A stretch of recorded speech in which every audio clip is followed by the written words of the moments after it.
to understand the way how they were killed and so all these bitter stories. But I like very much that Jožek Horvat, who is the head of the European Roma Union, and me with Dragoli and others as well, who are leading this organization. We have had very good conversation with local people, with the local authorities, and we are expecting today late to meet the advisor to the President Pahor of Slovenia, and as well to speak about the actual challenges on the recognition of the Roma genocide, not in the sense to recognize, but it is how to work more on this issue in Europe, in Slovenia.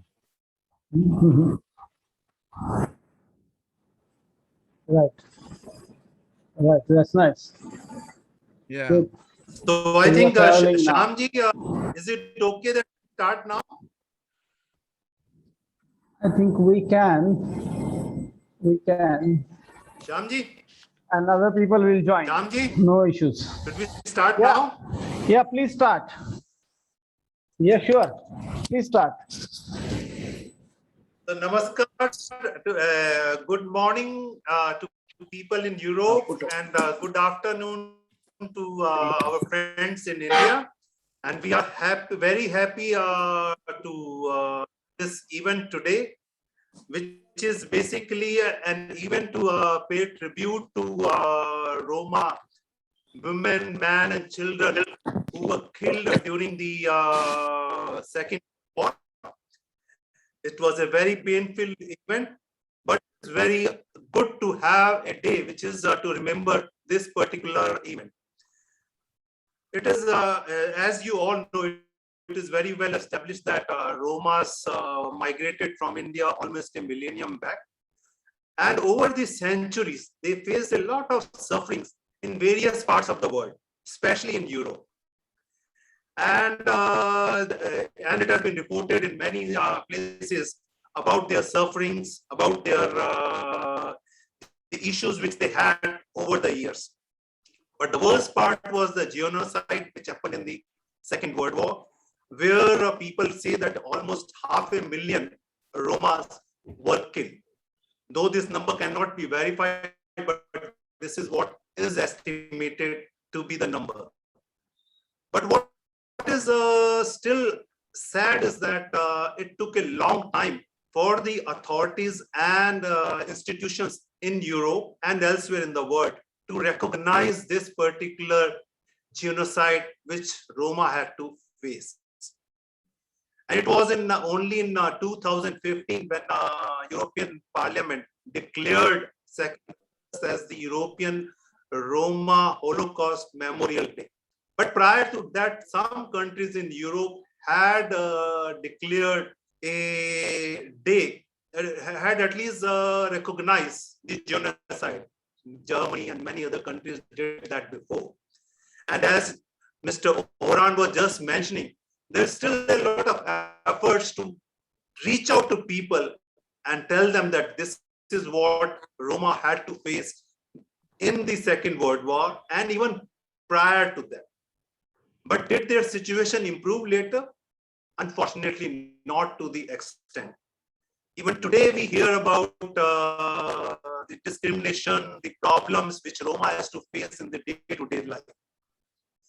There have been efforts from certain institutions to encourage governments, especially in Europe, to do things or have national strategies whereby to bring the Romas included in the society. There have been strategic framework, and the last strategic framework for Romas, equality, participation, and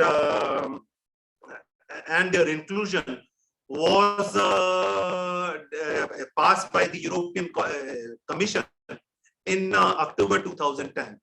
And as I understand that this particular framework lays down certain targets which the various states or the member states have to achieve. And they are required to what we call declare their national strategies by September this year. So I really don't know what is happening, but these are signs which are there to show that there are some indications of through the efforts of Roma communities, Roma institutions, and others for inclusion of Romas into the mainstream society and to take care of their problems, especially the education, the housing, the health, and employment. When I read various reports, I find that the situation in some areas, especially the education, has improved in some countries. And there are certain countries where special efforts are being done for bringing, for upliftment of Roma community. This is just to basically say that it could be basically because of lack of awareness also, that in certain countries, the stereotype image of the Roma continues. For that, I think the governments in those countries as well as the Roma organization will have to join together and put in efforts so that people are made to be aware about the Roma positions and their special identities, in a sense that they have certain cultural values, they have certain things which they have retained from a millennium, which they carried with them from India. And we are really happy, at least as Indian and as a Center for Roma Studies, that you have been retaining these but certain traditions, certain values, certain cultural aspects, which you have modified over the years based on the countries we are living. And we as the Center for Roma Studies are trying to bring the Roma community more closer to India and also create awareness about Roma community within India, because there is a lack of awareness among the Indians also, a large number of Indians, about the historical connect between India and Roma. With these words, now I'll request Jamil to introduce today's speakers. We have a very long list of eminent speakers. So he will be basically giving a brief introduction about the speakers as well as about the importance of the day. Jamil, the floor is yours. Thank you very much, sir.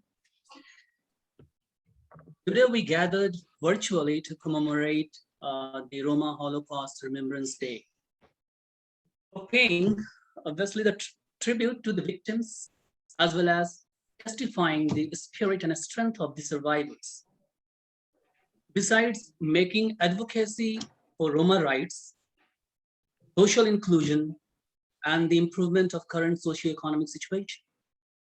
As sir has already given the bird's eye view about the situation and the Holocaust and the government initiatives. So this commemorative event that the CRSCR, the Center for Roma Studies and Cultural Relations, is organizing and hosting is a pledge to snuff out the historical amnesia of Poraimos, and or Samudarai Pen, which is, these are two terms which are generally used in Romani language and Romani chief in place of Roma Holocaust. So this conference aims at addressing the xenophobic sentiment by mobilizing concentrated and concerted efforts to raise awareness about Europe's darkest period. As we have today the very prominent and expert panelist, and we are very much excited to listen to them. So we try to raise awareness of the darkest period of Europe so that this situation cannot be repeated, in order to avoid the repetition of such a horrible and macabre, the genocide. So I would like to introduce our prominent panelists and expert panelists today. We have the first speaker, the first panelist is Mr. Julian Estoyan. He is, at present, he is the head of the Public Policies Department and the National Agency for the Roma, Government of Romania. He is in very reputed position. And he's also, the director of programs within the National Democratic Institute for International Affairs. And that particular, that Institute is for political participation of the Roma community. That means that department pilots for the Romani participation in the politics. So, and he also served as a coordinator and public information officer within the Information Center of European Commission in Romania. So thank you very much, Mr. Julian, and we welcome you to this virtual conference. And now we have the second very prominent scholar, Mr. Caetano Fernandez. He's a research scholar, actually, and at the Center for Social Studies and Roma deep colonial organization named Kalea Menge. And he is the doctoral fellow in the Department of Sociology and the Social Anthropology at the Central European University in Hungary.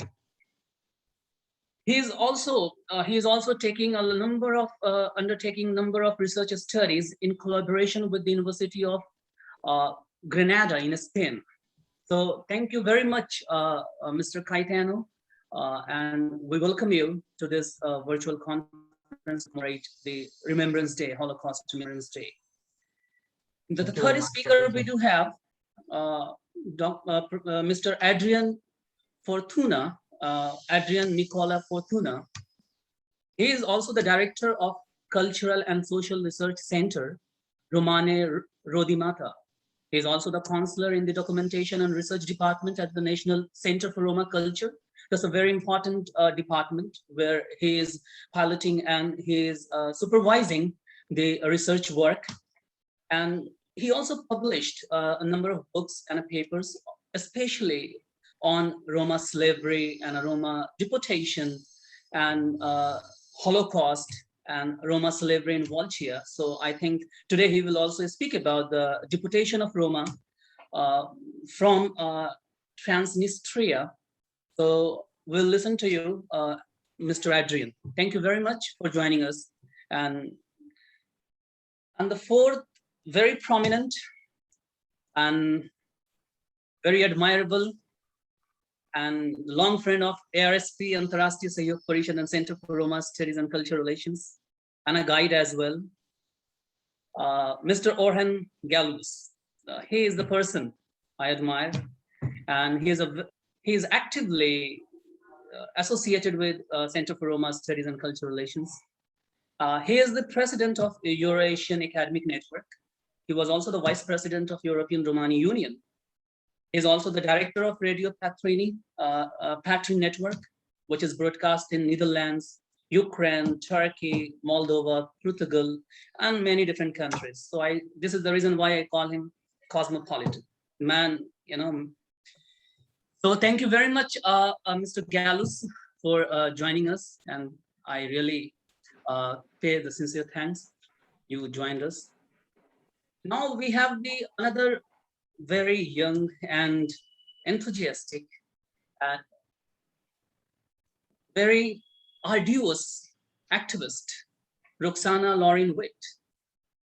So she is also the head of the educational office at the Central Council of German Sinti and Roma, and the co-founder of Save Space. That's the NGO. That's a very important NGO, and she is the head, and she is the founder of this NGO. This NGO actually focuses on intersectionality and inclusion and empowerment of Roma community in Germany. So she is doing very, I can say that, very commendable work, and her NGO. And thank you very much, Roxana, for joining us. And excited to listen to your very bold and straight speech. Thank you very much. And now we have the keynote speaker today, Professor Dr. Dragoli Ekovic. He is going to deliver the keynote address. Why? Because he has expertise at the Holocaust and the history of Holocaust. He is the president of the Commission for War Reparations of the Roma World Organization and the director of the publishing house and the news organization. That's a Roman Interpress, from Interpress, I think this is the very, this publishing house has published more than 100 books, either Roma scholars or non-Roma scholars. So that is the very important. And he's also the author of several books. His very famous book is that is the life and problems of the Roma. That's a very popular book, and I love to read it. So we have another very important guest, the special guest today, Ambassador Ranjit Reser, and actually he has served as an Indian High Commissioner, Indian Ambassador to Hungary. And Hungary is a very important country for Roma community, as per the 2011 census of Hungarian government, that says that Roma community contributes almost 3.7% to the total population of Hungary. But the non-governmental organization and other experts say that the Roma make up almost more than 8% of the total population. So this is the reason why the sir remarks is very important. And we will also listen to Ambassador Ranjit Reser. Thank you very much, sir, for having joined us. So these are the today panelists and the speaker. So now I would like to pass my responsibility to Rajesh Sachdeva, sir, and please proceed this conference, sir. Thank you very much. Thank you, Jamir, for giving a very good introduction of the various panelists today and also the keynote speaker. Now, the next on the line is we have a welcome address by Shri Shyam Parande ji, who is the Secretary General of the Antarashtriya Sahyog Parishad, International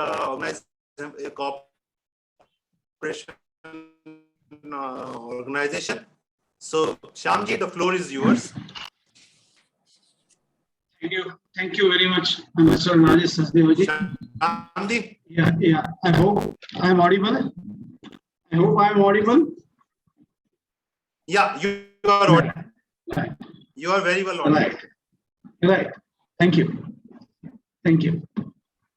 On behalf of Antarashtriya Sahyog Parishad and Center for Roma Studies and Cultural Relations, I welcome you all today to this August gathering. And this is, as a matter of fact, a sad Remembrance Day. Though everybody across the world remembers Holocaust of the Jews, nobody discusses or talks about the Holocaust of the Roma, which happened at the same time. And we are here to recall those memories and pay our tributes to those innocent lives, which were in no way connected to the war, but were killed brutally in brutal ways through the Holocaust. 2 years back, in 2019, we had an opportunity to visit Croatia for a conference, International Roma Conference, and after that, it was in Zagreb, and after that, next day, we traveled to the Holocaust site. And even today, I feel the pain of the Holocaust. The photographs, the memorial over there, and the library was a telltale experience that still overshadows my mind. I think we need to bring to the tables what happened to the Roma community during the Holocaust. And unless and until we are more vocal, this will not be done. This has to be presented in the media, TV media, as well as print media, that so many hundred thousands of Romas were killed. And that has to be brought to the today's discussions. And Antarashtriya Sahyog Parishad, on its part, from India, from Delhi, is trying to create awareness about Roma connection, Roma origin of Roma communities' origin from India, as well as their spread in Europe and all over the world. Amongst even the academics, there's very little awareness or written history of this migration from India. We have decided to take this history to the universities, to the academicians and the institutions, so that this connection, this history is written on the pages of history books in schools and colleges, and that then will create the awareness about Roma connection. And Antarashtriya Sahyog Parishad and CRSCR, Center for Roma Studies, is trying to create this awareness in India, trying to establish the connections, relations with Roma spread across, and we seek your help, your guidance, because we find that renowned scholars, Roma scholars, are spread in Europe as well as the Western world. We invite you all to be associated with us on all such occasions, and we hold a lecture every month, and we'd like to see you speaking, listen to you even then. So with those words, I thank you for joining us, and we look forward for an educating evening today with such a substantial panel before us. Thank you very much to be with us, and I welcome you all on behalf of Antarashtriya Sahyog Parishad and Center for Roma Studies and Cultural Relations to this Holocaust Remembrance Day. Thank you very much. Thank you, Shyamji, for those kind words and your welcome address. And now, without wasting any further time, we'll start with the panelists. And the first panelist, I would request the first panelist, Mr. Julian Estoyan, Head of the Public Policies Department, the National Agency for Roma, Government of Romania, to share his thoughts on this important day with us. So the floor is yours, Mr. Julian Estoyan. Thank you so much, honorable invitees, ladies and gentlemen, brothers and sisters. This is an honor for me to join your meeting today and to address a few words about the Roma in Romania and the implications of this human tragedy represented by the Holocaust, the Roma genocide, Poraimos or Samudaripen. Please allow me to inform you that the history of Roma in Romania was marked by exclusion and racial discrimination, starting with 5 centuries of slavery, continuing with the genocide during the Holocaust times, and also after that followed by the policy of forced assimilation during the communist regime. And these human tragedies are very few known in the society. And this lack of knowledge in the society at all levels, in all age groups, of the historical facts that generated generational traumas, human tragedy, and social stigma, are producing today negative effects for the Roma in Romania through perpetuating the stereotypes and prejudices about the Roma minority.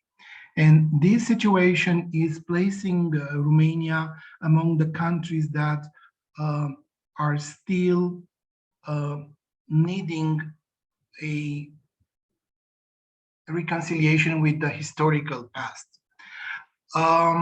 After 1990, the fall of the communism, the Roma have been recognized as a national minority by the Romanian state, but they are not fully enjoying their cultural rights.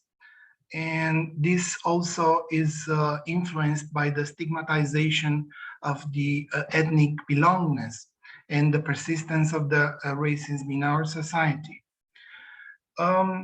As a historical minority in Romania, the Roma have lived with, along with the majority population for about 500 years, according to the historians. Nevertheless, the social distance between the Roma and the majority population continue to maintain, while the stereotypes and the prejudices are the most rooted vectors in the majority population knowledge.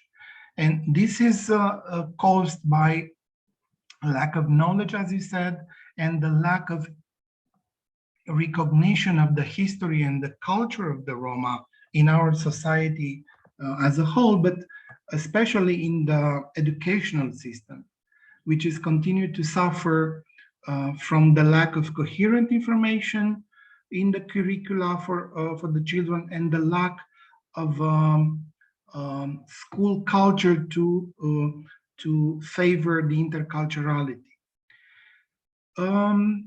The existing studies and research in this field are mentioning that many of the Roma have a low self-esteem due to the social stigmatization, but also this was influenced by the forced assimilation process that the member of the Roma communities were facing. And this history of exclusion have fingerprinting the Roma mentality, let's say, while depriving the individual from rights and access to the resources for social development. This led to the loss of ethnic dignity and acquiring a sort of self-stigmatization and a self-shame about the ethnic self.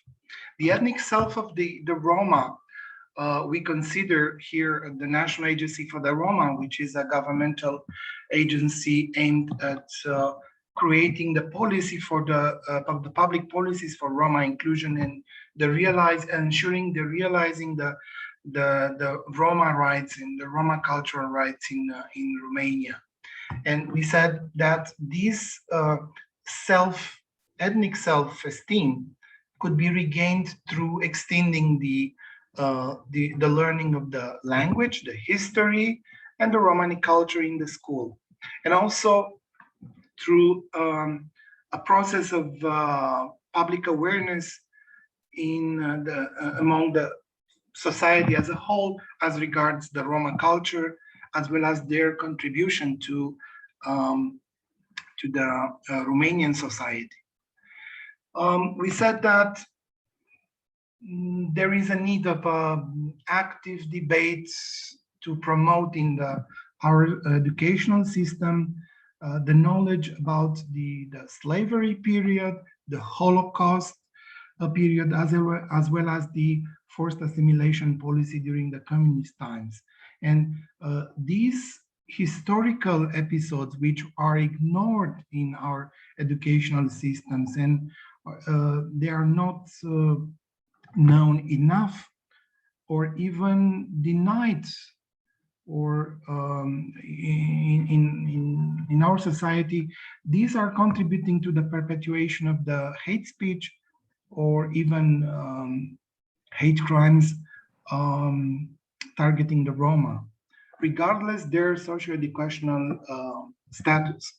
And this, what we are trying to propose as policymakers in the new national strategy for the Roma inclusion for the period 2021-2027 is a set of some dedicated plan of actions to specifically target the school Roma population, also the adults, and to promote in the society this knowledge about the Roma history.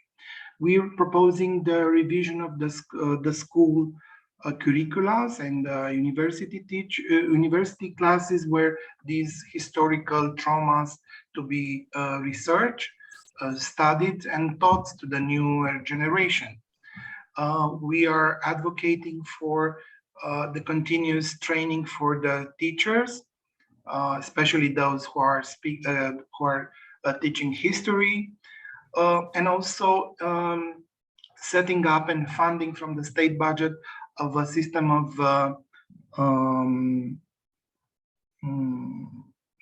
scholarships for Roma researchers and non-Roma researchers about the Roma minority, such as historiography, history research, archives research, or literary research, social sciences, interdisciplinary studies, I don't know, psychosocial sciences, and so on and so forth.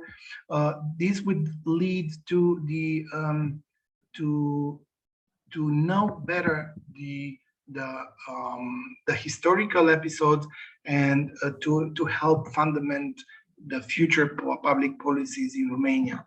And also we're focusing, because it was mentioning the anti-racism dimension, we're advocating also for anti-discrimination campaigns with actions, projects, or programs to be funded that will bring to the public opinion the three types of persecutions of Roma during the history, and also to continue with the research and thematical cultural activities, public debates among youth, and scholar camps, or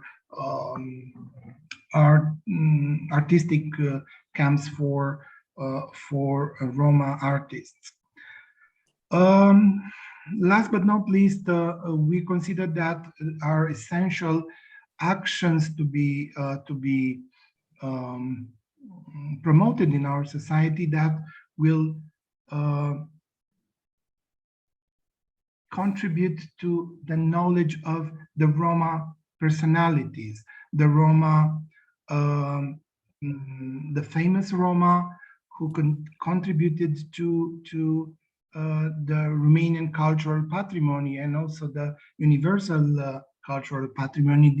This might also contribute to the raising the self-esteem of the Roma, and the awareness among the Roma majority population of the Roma contribution to the Romanian and European or universal cultures. These are a few thoughts I wanted to touch base with you during my intervention, and I'll be glad to stay with you another quarter of an hour, because I need to drive to a different city for another debate. I'm really sorry I won't be able to actively participate, but while driving, I'll use the audio facility to continue to listen the debate with you.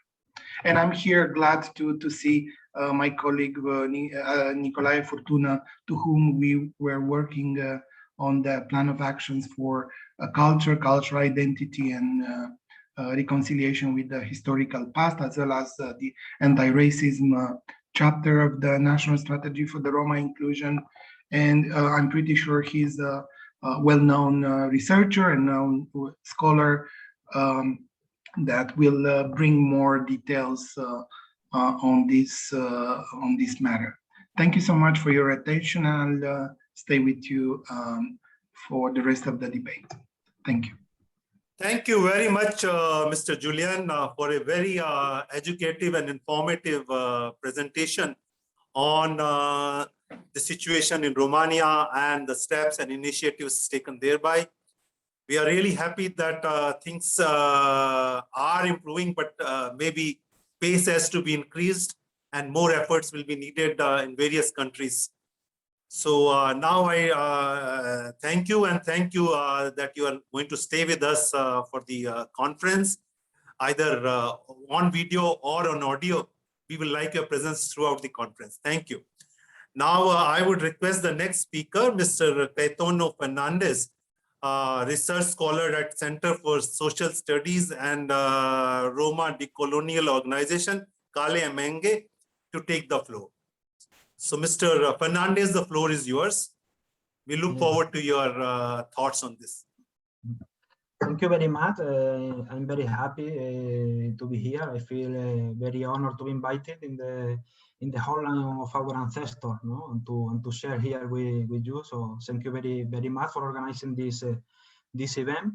I don't want to speak too long because usually I have trouble to keep it short. So I will try to go right to the point. No, my time I would like to use it to address the urgent need for confronting and changing mainstream narrative at the political and academic level about what we call and how we understand what is Roma genocide. No, because mostly of this mainstream understanding have created a framework where Roma genocide is thought as something that is just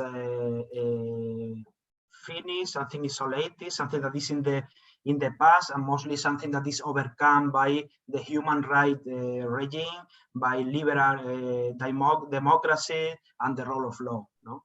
So I think that it is very important for our political world and also for our academic research to try to break this framework and somehow to put to understand some of that event into a broader perspective, no? In a perspective as a moment of more than 500 years of racial domination of the white people of our nation. No?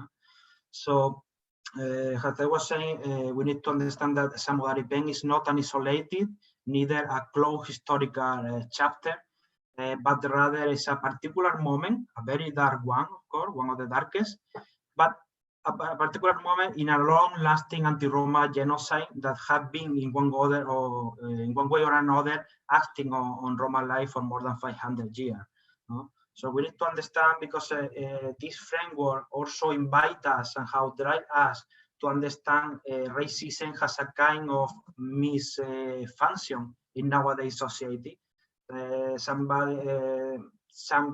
people want to believe that the problem that Roma are facing is mostly based in some individual prejudice or stereotype, and constantly the structural dimension of anti-Roma racism is always put it aside. No? So I was saying that Samudari Pen is not an isolated case because it's not the first time that happened to us. But mostly our history is hidden, as Julian was saying. The most important aspect, the most relevant event of our history is just hidden by the mainstream history.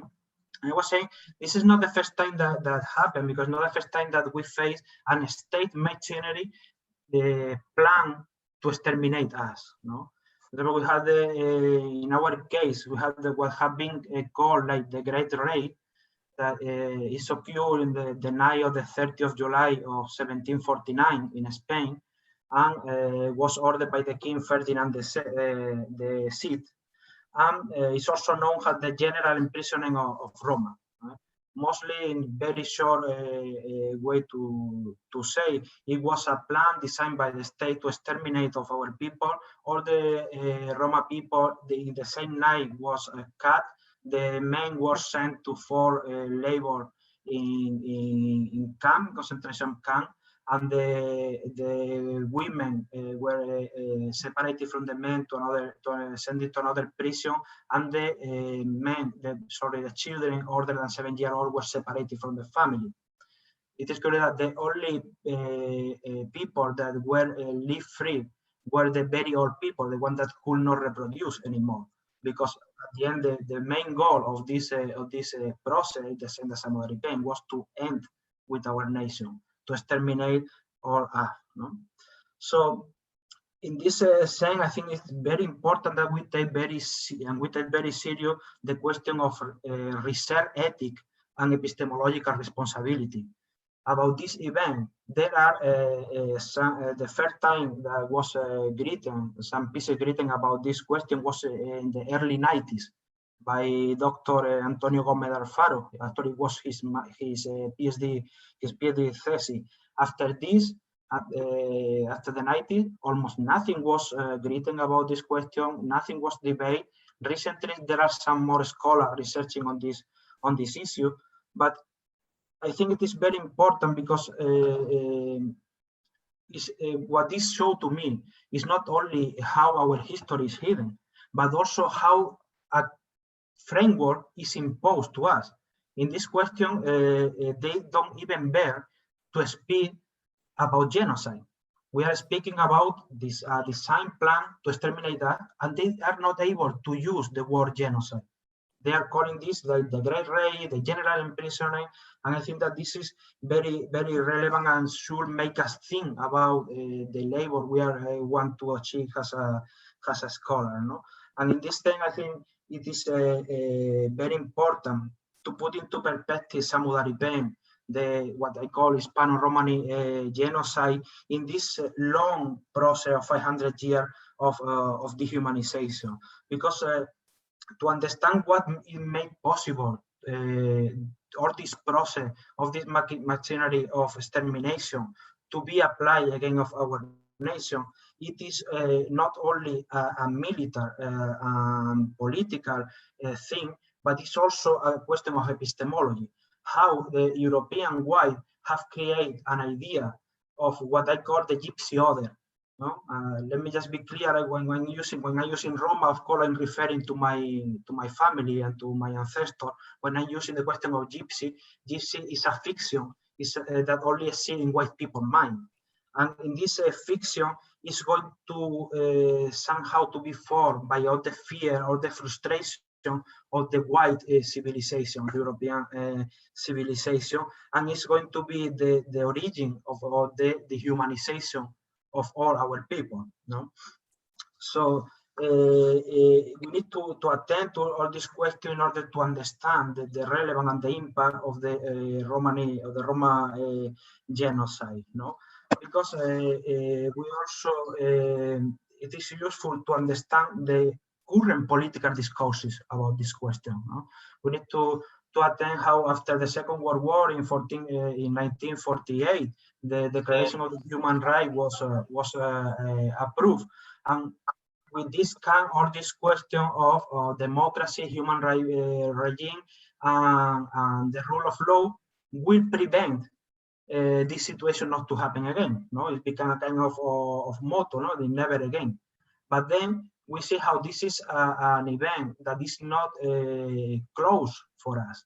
We can see the relation, the connection between these genocidal practices and what our people are facing nowadays. We just recently we needed to cry for the death of our brother Stanislav Toma in Czech Republic.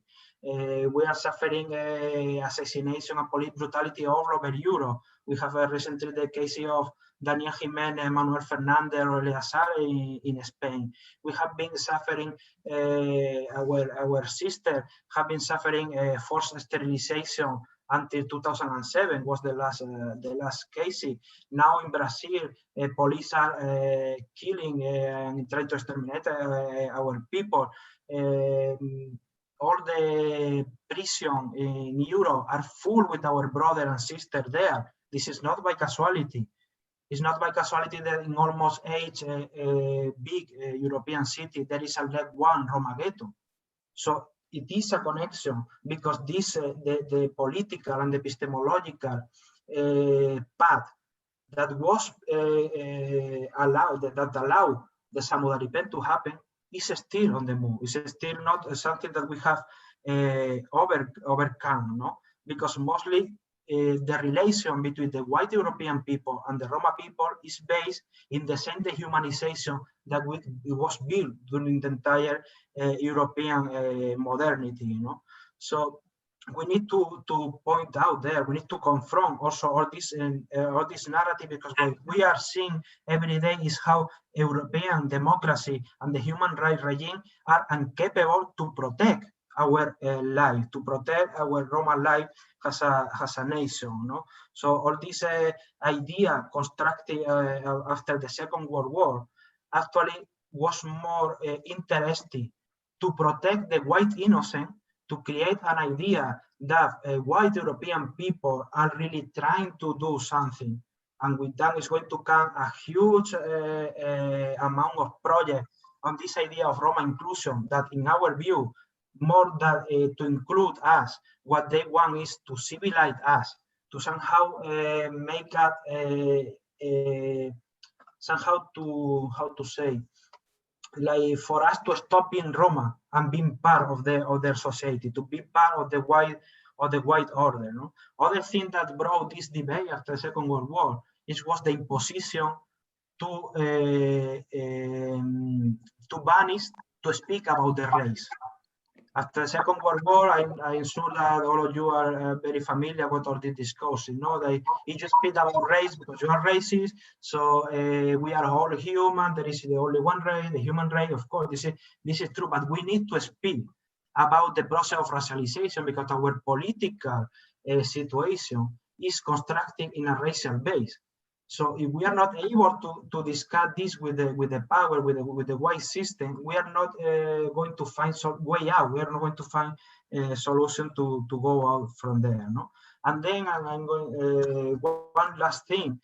One of the main reason that why I'm saying that this is not a closed event is that beside all the timid recognition that the Roma Holocaust, the Samudaripen have received, Ranjit was saying at the beginning, only after 2015, the European Parliament recognized the 2nd of August as a commemoration day.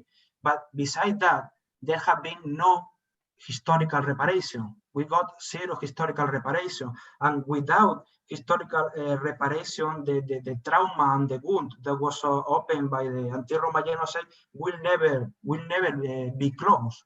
And we need to understand that when we are speaking about the Samudaripen, we need also to confront this question. We need to demand what is going to be the historical reparation for the Roma nation after all this event. And we need to be also very clear and not to think historical reparation. I'm not thinking historical reparation like in an abstract way or in a symbolic way.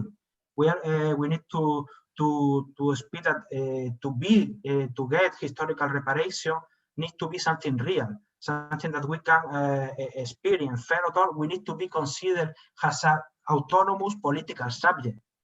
Our collective rights are violated every day in Europe. I'm not speaking about my right as a Spanish or the right my brother Orhan in Kosovo or in Amsterdam or Nathanael in Portugal. I'm speaking about the collective right of a 12 million people nation that we have. This is always out of the question. And I think we need to push the historical reparation also in this way and also in economic matter. This, when I was speaking about the Hispano-Romani genocide, the three of the most important harbor or the more profitable harbor in Spain Ferrol, Cartagena, and La Carraca, they were built by forced labor of Roma people. So this harbor that still nowadays are raising a lot of money to the state is built in the suffering and in the blood of our ancestors. So we need to reclaim this this question, and we need also to build our own way of protection.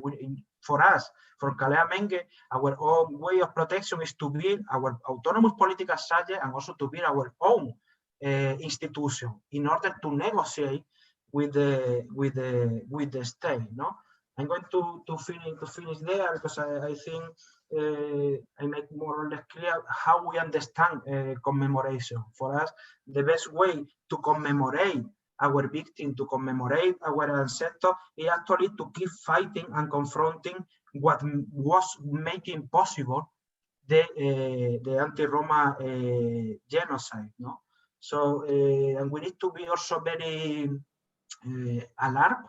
You say alarm? To be very alarmed about the instrumentalization.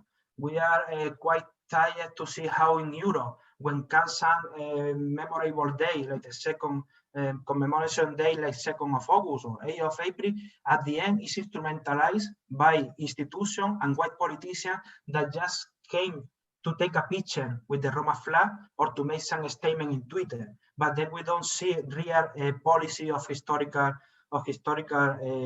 reparation. No? So we need to somehow to build this political will, and to understand that commemorate our ancestors is actually to confront what was taking them to the gas chamber and to extermination.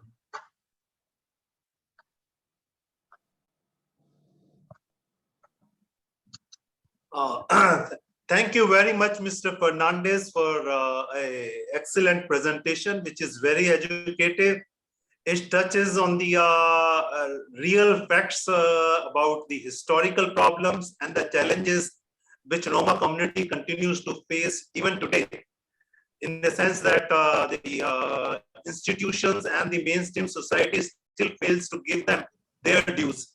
And you touched upon the lack of willingness on their part to really work on reparation of the genocide, which is, yes, it should have been done, but yes, nobody has talked about it.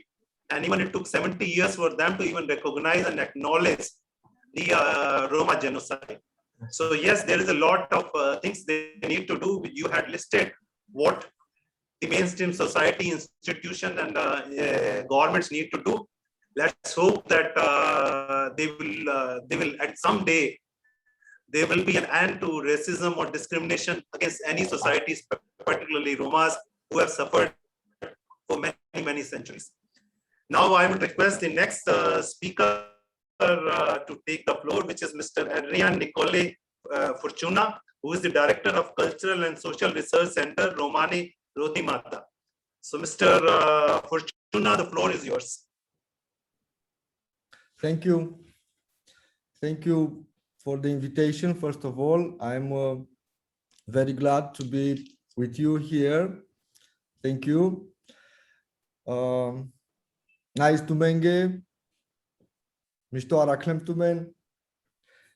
So my presentation from today, it's I would say that it's very linked with the presentation made by my brother Caetano, because I will share with you the reasons for which I started to do research in the Roma Holocaust field and also the Roma slavery in Romania.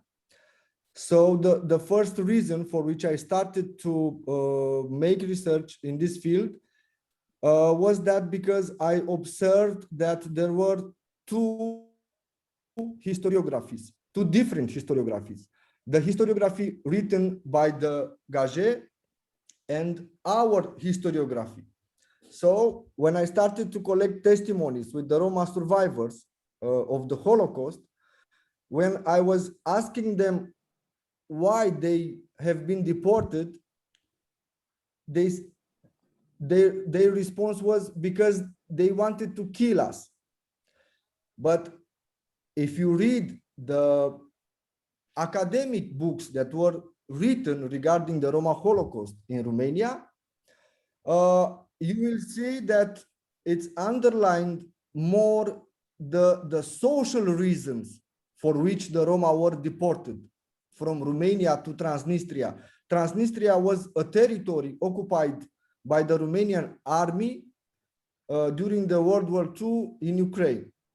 So in this territory occupied by the Romania were deported also Jews and also Roma. So today I will fight in order to demonstrate that the deportation of the Roma from Romania was made on racial criteria and not on social criteria. And this is a very important point regarding the Roma Holocaust, because this problem was also in Germany regarding the Roma Holocaust, and also in other different countries. So this is the reason for which I consider that it's important to put on the same level our persecution with the Jewish persecution, because also in in the Romanian society, the Roma victims of the Holocaust are perceived like second-hand victims. So this is an important event today in order to commemorate the Holocaust, but also I consider it's important to forward not only between us, but also to the large public, the reasons, the real reasons that stand at the basis of the Roma Holocaust. Because in Romania there were, I don't know, can we try to see if works my small presentation, because I have there some codes that I want to share with you. Okay, all right. I'll share your screen. I'll share your presentation on the screen. One second. I'm disabled to do this. I think. Okay, I can renounce and I can share with you. Yeah, one second. I'm trying to share your screen. Okay. Share your presentation on the screen, please. One second.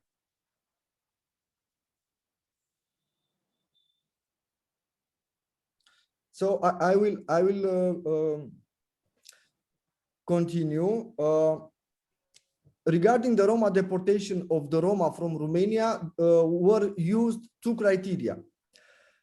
In the first wave, were deported all the nomads Roma in a different category, and they were deported in June 1942, and in September 1942 were deported apart from the sedentary Roma.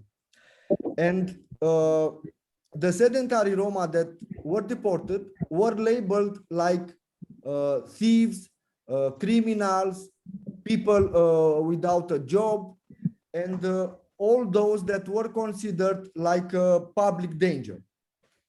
So the first argument used by the Romanian historians in relation with the Roma Holocaust, that was something on social criteria, is the reason that they say were deported only 10% of the Roma that were living at that time in Romania. So were not targeted all the Roma. So using this argument was for them easy to say that wasn't something racial, the Roma deportation from Romania. Also, there are archive documents produced by the Antonescu regime, in which we have only the administrative description of the deportation, but we don't have the reasons that stand at the basis of the deportation. Thank you. So if you can move to the next slide, I have something that I think it's really important on this topic. Yes.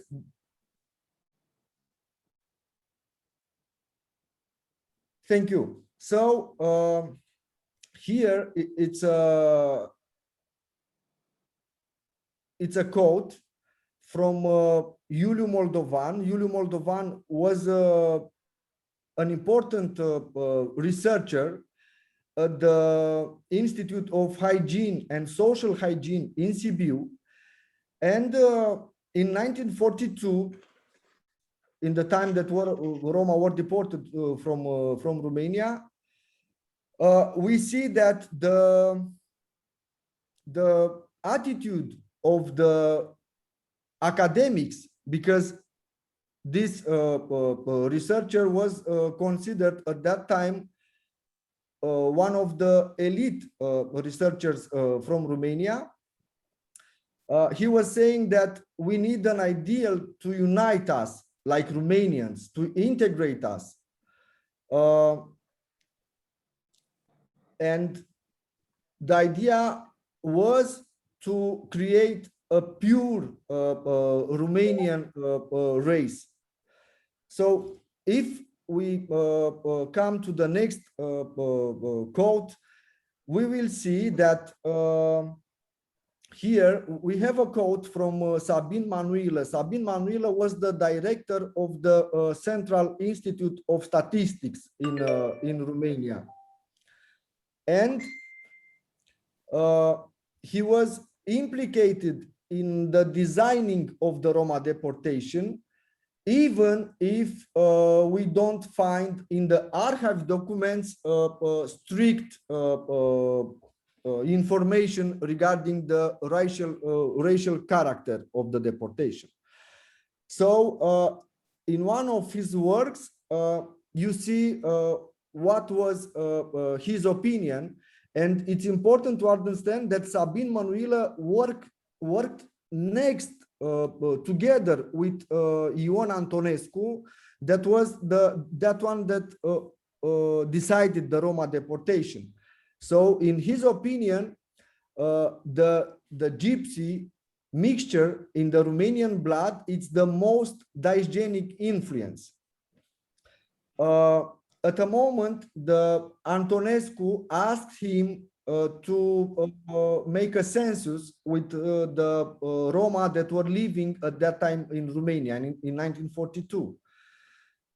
And using the argument that a lot of Roma were mixed by marriages with the Romanians, he said that it's very hard to establish how many Roma were living in 1942 in Romania. So in his answer to the Marshal Ion Antonescu, that was that one that conducted the Romania at the time, he said that only doing an serological research, it's possible to establish how many gypsies with coats are living in Romania. Here it is a map with the deportation of the nomads Roma. They were deported with their wagons, and the road took like from Romania to Transnistria like 2 weeks, and the sedentary Roma were deported by trains. So were deported 25,000 Roma. Half of them died in Transnistria. And from those ones that died in Transnistria, more than 6,000 were children. here it's an archive document that I published in my last work. It's also in English. And here it's a petition from a Roma soldier that was fighting on the front for Romania. He was enrolled in the Romanian army. And in the same time, his family was deported to Transnistria. And if you read his petition, you will see that he is using the word Roma, not gypsies. And he is asking for an answer why his family was deported if he was fighting for the Romania, why the regime treated them like this.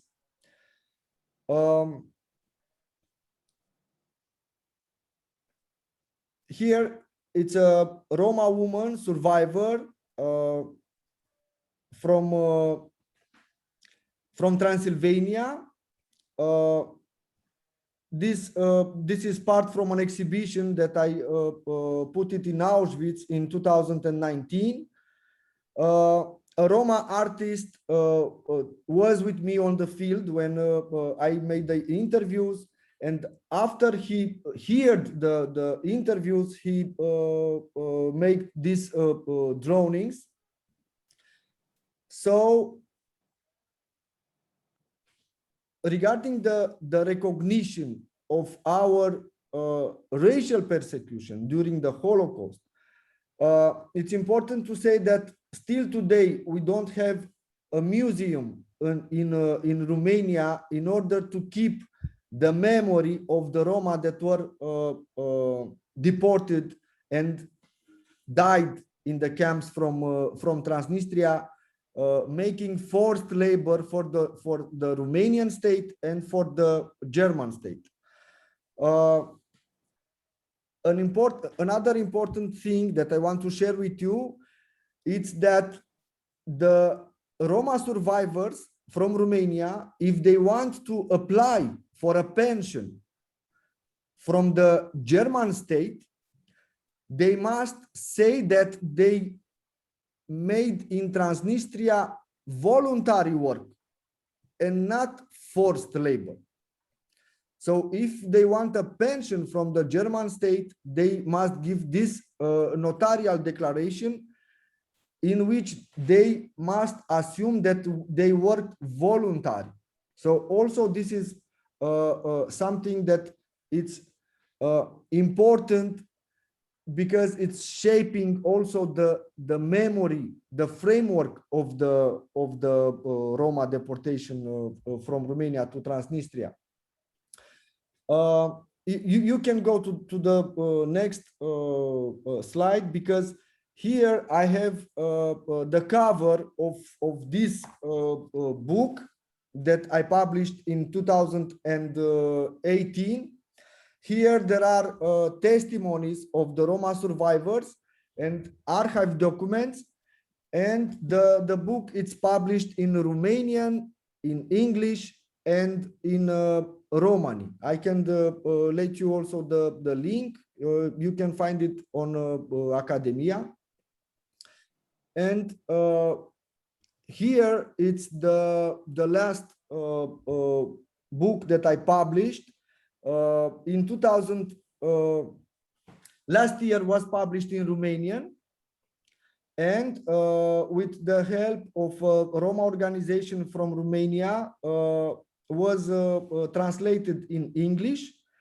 The deportation of Roma soldiers' families to Transnistria between administrative mistakes and biopolitical imperatives, case studies and archival documents. So I wanted to underline in this book and to demonstrate how the Roma deportation was made on racial criteria and not on social. I underline this because it's I think it's really important in shaping the historiography of the Roma in Romania. And also I will share with you here at the camera a part of our materials that we published here at the National Center of Roma Culture. Here it's a brochure also with testimonies and archive documents. And here it's a book about with archive documents regarding the slavery from Romania, because the slavery is linked with the Holocaust. This is one of the things that the researchers didn't understood in order to explain the Roma Holocaust. So the Roma Holocaust from Romania must be understood to the lens of the slavery, because during the slavery, there was a category of slaves that belonged to the state, and they were in a kind free because they were paying just a tax. But during the Holocaust, they were the first one that were deported to Transnistria because they remained those ones that kept their tradition, language, customs, the nomads Roma.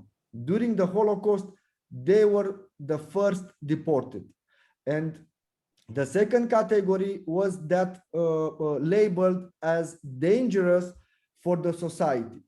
So this was my presentation. I hope that I didn't spoke too much. I really thank you. I consider that must be done a lot of work in order to keep the memory, but also I think must be done a lot of work in order to write our historiography. Because if we will not do this, we will have this problem of recognizing our persecution, not only in the lines of the general public, but I think that this discussion must be done also at the academic level. Where are the people that give lines and can influence the politicians and those that take decisions regarding our way in order to conserve our memory and protect our memory. Thank you. Thank you very much, Mr. Fortuna, for a very excellent presentation. I'm quite, it is nice to see that you brought out a clear distinction between what is the history which has been covered by non-Roma or different governmental or academic societies about the issue of Roma genocide versus the actual reality based on the documents. You have touched upon the documents which you have and which you have published in your books about the deportation of Roma to Transnistria, wherein the reasons for deportation were different from what the historians have been highlighting. So it is really good to know the real facts. And it is good. It is good that you have shared with us, and it is for us and other academicians to share with general public, so that the history, in fact, is brought in the reality, not on the fake history or on the make-believe history. So thank you very much for sharing this important inputs from your side.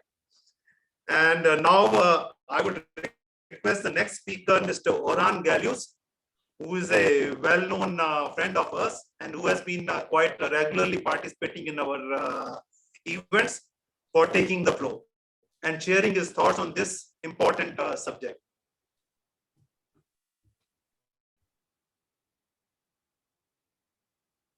Mr. Orhan?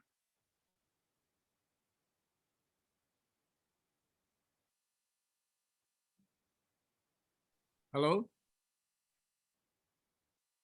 Are you there, Mr. Orhan? Yes, I'm here. Yeah, Mr. Orhan, the floor is yours. Thank you very much.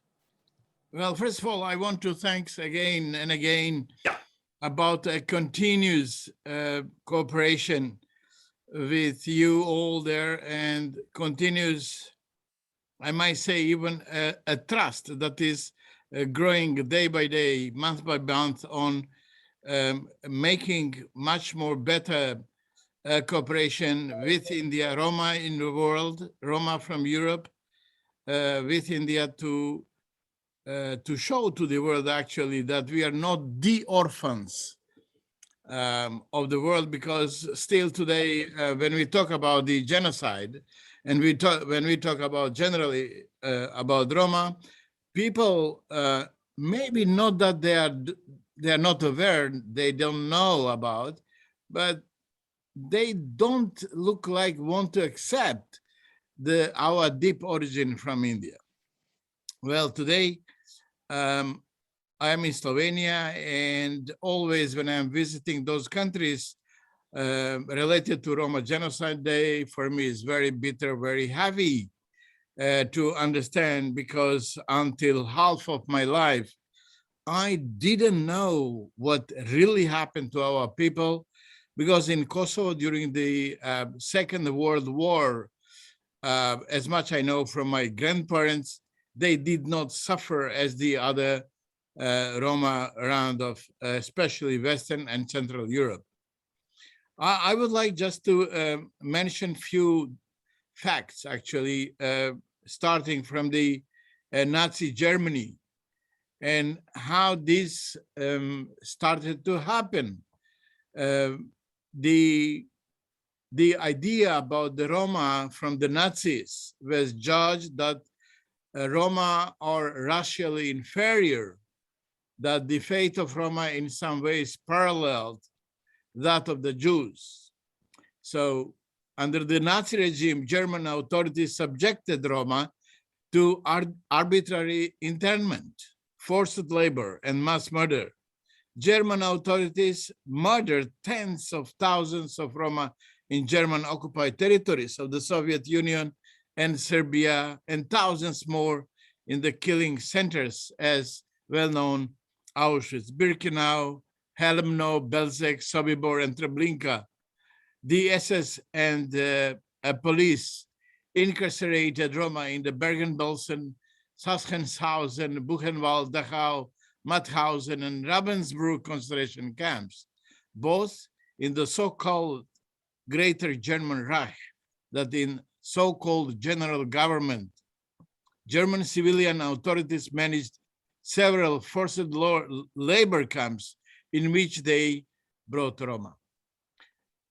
The Germans very wisely, in very dirty way, they lied our brothers, sisters, they are going to work. And they were happy that they are going to work. From this happiness, they find a death, a murdering, killing. So this mechanism actually shows, and today even, that our people in those countries in last centuries has been an element to be thrown out from the ethnic society, from the society in general. Because the fate of Roma from Greater Germany starts from the September 21, 1939. And this comes even from the Reich Security Main Office, with security police called SIPO and security services officials in Berlin. I want to remind you that in that time, it was a taken golden medal from the Sinto boxer, a man who fight, and then that medal was taken back from the Nazi Germans.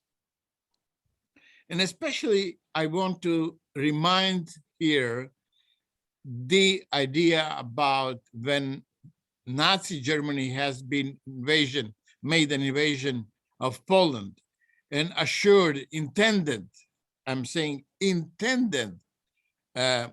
deport of 30,000 German and Austrian Sinti and Roma for the Greater German Reich. to the general government. That part of German-occupied Poland was still not annexed, but directly to Germany. Well, I would not mention even names because I was looking last night to mention and to show how those people, high rank people of the Nazi Germany, has been not look like something that they were doubting to do or not. There was preparation, a very good preparation how to kill Romani and Sinti people. Today, when I had given an interview for a Slovenian television, I just came to a point that when young Rom Tomáš in Czech Republic was killed by the police, and me as a journalist, I was looking at the videos. Each second I was measuring.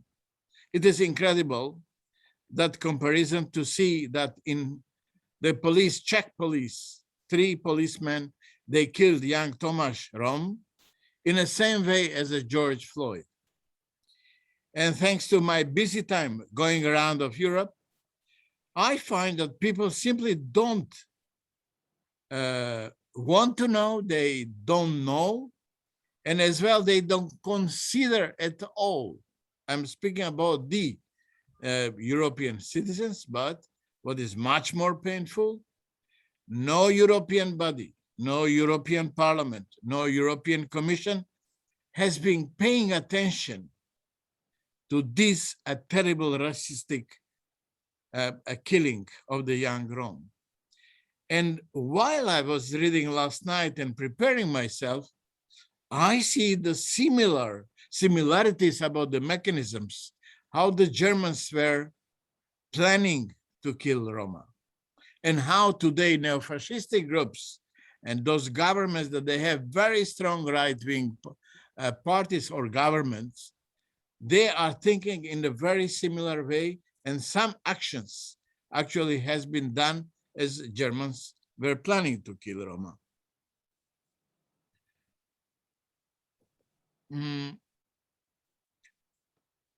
We should not forget how things happen. Why? Because this traumatic mind of us has to have a healing through to know our history in depth.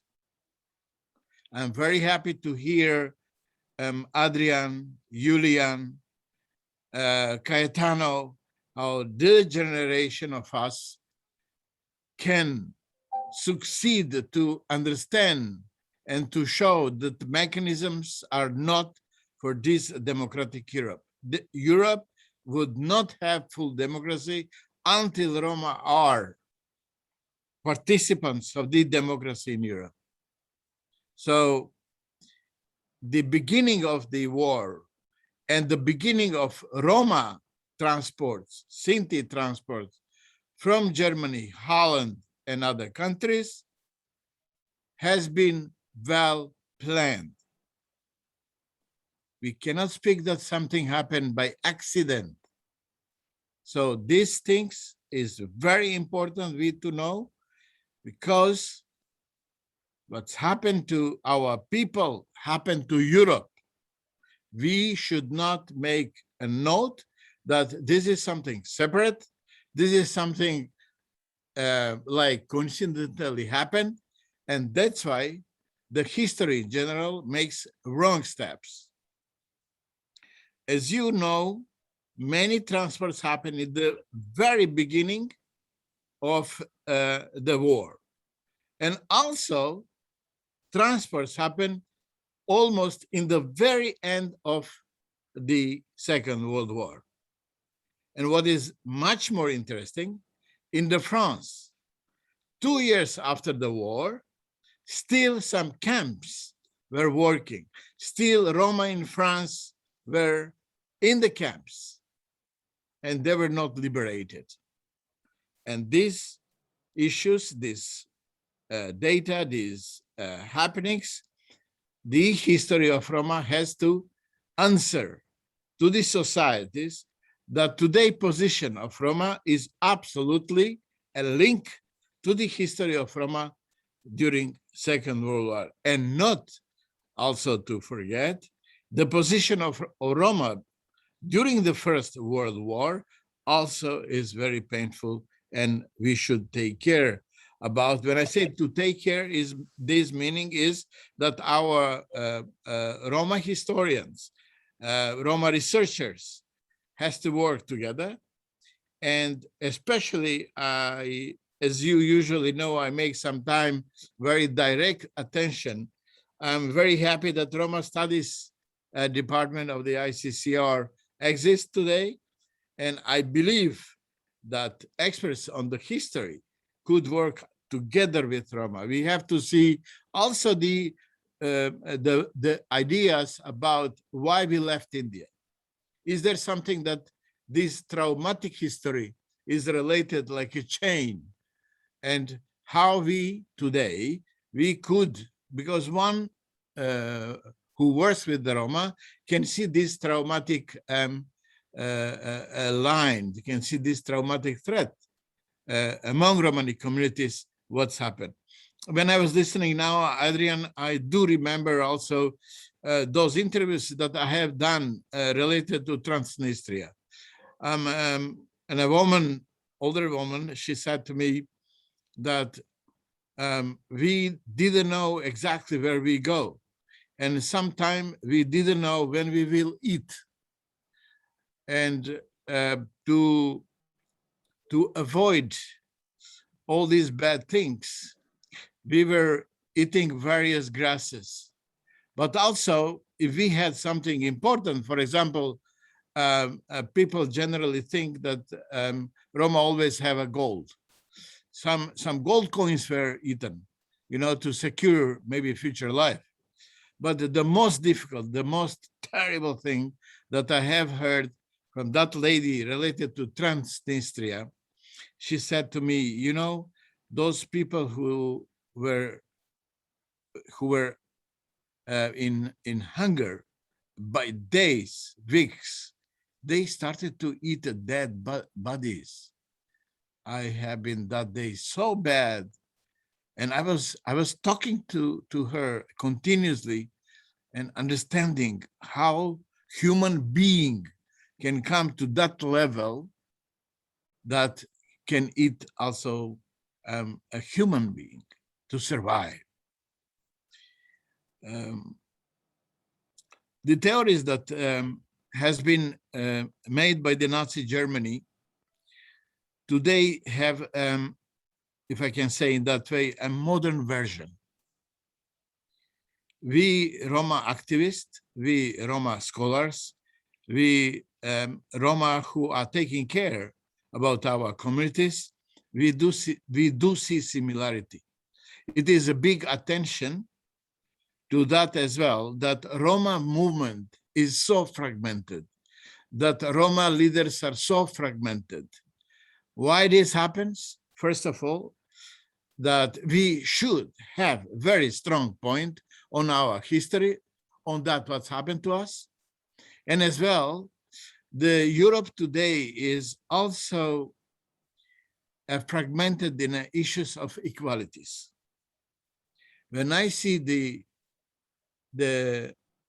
page of genocide of European Roma, I do see the page of the Roma situation today in Europe. And again, I'm asking myself, how it is possible that we are about 12 million Roma in Europe, and 90% of Romanis are unemployed? Is this a modern genocide of Roma? Is this something that we really have to answer? How we could answer to our people that in this pandemic situation, they're the last, they're in pandemic. As Mr. Zamirji has been written in his paper, perfectly written, that it is almost impossible we two came in the front of the situation when equality issue is. And in the end, I do believe that this type of conference with you brothers in India, I am looking forward really politically as before we have had your big leaders from India that they were saying, the Roma are our people. We have to get voice from you. We have to build one voice. And exactly as today we are together, I do also believe that the future can have answer on all these troubles, on the history of Roma, on the history of Roma genocide. I thank you very much for your attention, and I'm very happy to talk to you all. Thank you very much, Mr. Orhan Galvez. It is good to learn from you the historical facts where you touched in that the genocide was not spur of a movement. It was pre-planned. There were preparations, and you also linked with the preparations which might have be there even in the instances which are happening present day, especially in certain European countries which have rightist tendencies. And in that, you also basically touched upon a recent incident of Stanislav Thomas' death in Czech after a police incident. So you also did mention about the problems and the challenges which Roma community faces, and you called upon the scholars, Roma as well as non-Roma scholars, to see the history from the correct perspective, and also look at the issues of preparation at that time, and also guard oneself in the present times also, and have a voice in ensuring that the world respects and give Romas their dues. In the present pandemic time, you did mention about the problems which Romas are facing vis-a-vis the other mainstream society, with high unemployment rate, with problems in their housing and health services. Thanks for sharing your thoughts. And yes, we do agree that we in our center and the other organizations in India will also sensitize about them, about the Roma situation as shared by you all. We'll try to bring out, based on today's presentation, a booklet which will be shared with others in India and abroad also. Now I request the next speaker to share her thought, that is Roxanna Lorraine Witt. She's the co-founder of Safe Space NGO, and she was the former head of the educational office at the Central Council of German Sinti and Roma. So Ms. Witt, the floor is yours. Thank you, dear colleagues, dear excellencies, dear friends. We have heard a lot already today, very scientific analysis and strong words of genius minds about what have happened in the past, which is one of the biggest crimes in human history ever done and carried out to innocent people. I am myself a descendant of a survivor.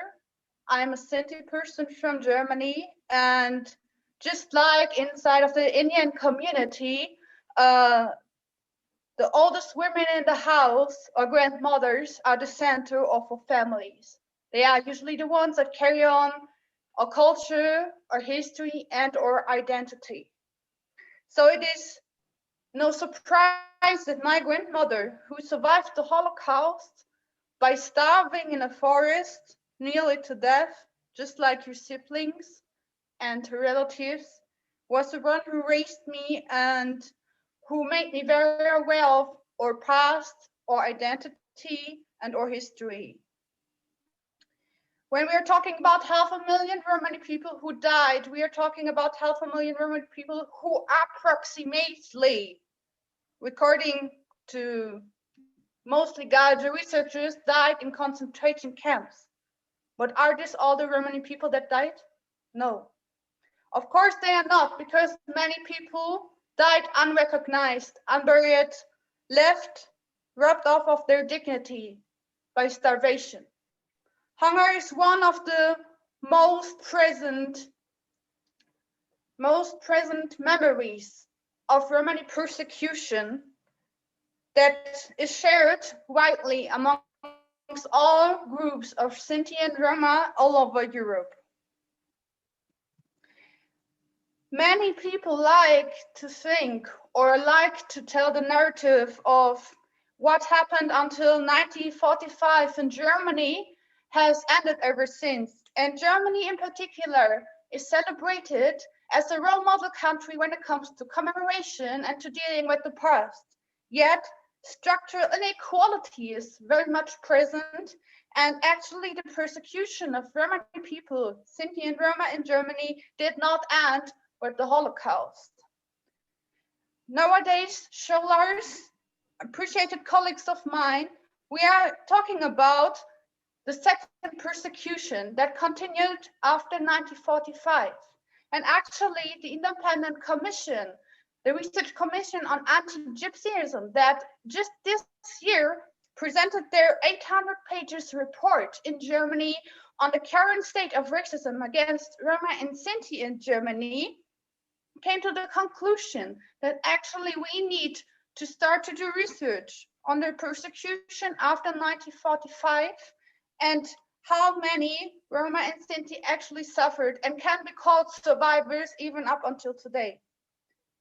For me and my generation, this is nothing new, because the people that we're talking about, generation from the 1960s and 70s, these are our parents. My mother experienced severe violence when she was in school. While we were talking during our session today already about how many people are still disadvantaged in schools and in education and jobs, oftentimes this state, this disadvantaged is ethnicalized and being put as a burden on Romani heritage or culture, when actually it was Gadget people breaking the feet of my mother in school, breaking arms, breaking hearts and minds of children and parents who just survived one of the biggest crimes of humanity. And even now you would, or some people would like to say this is the past, but we have heard it many times today, and I can only repeat it for Germany, that it is very much the present. You do not need concentration camps to kill people. When you put a psychological warfare on a certain group of people, if you just keep forcing them into suffering and into vain, life will take itself away. And this happens way too often, particularly as the conditions for Romani people are still not friendly, neither in the world and particularly not in Europe.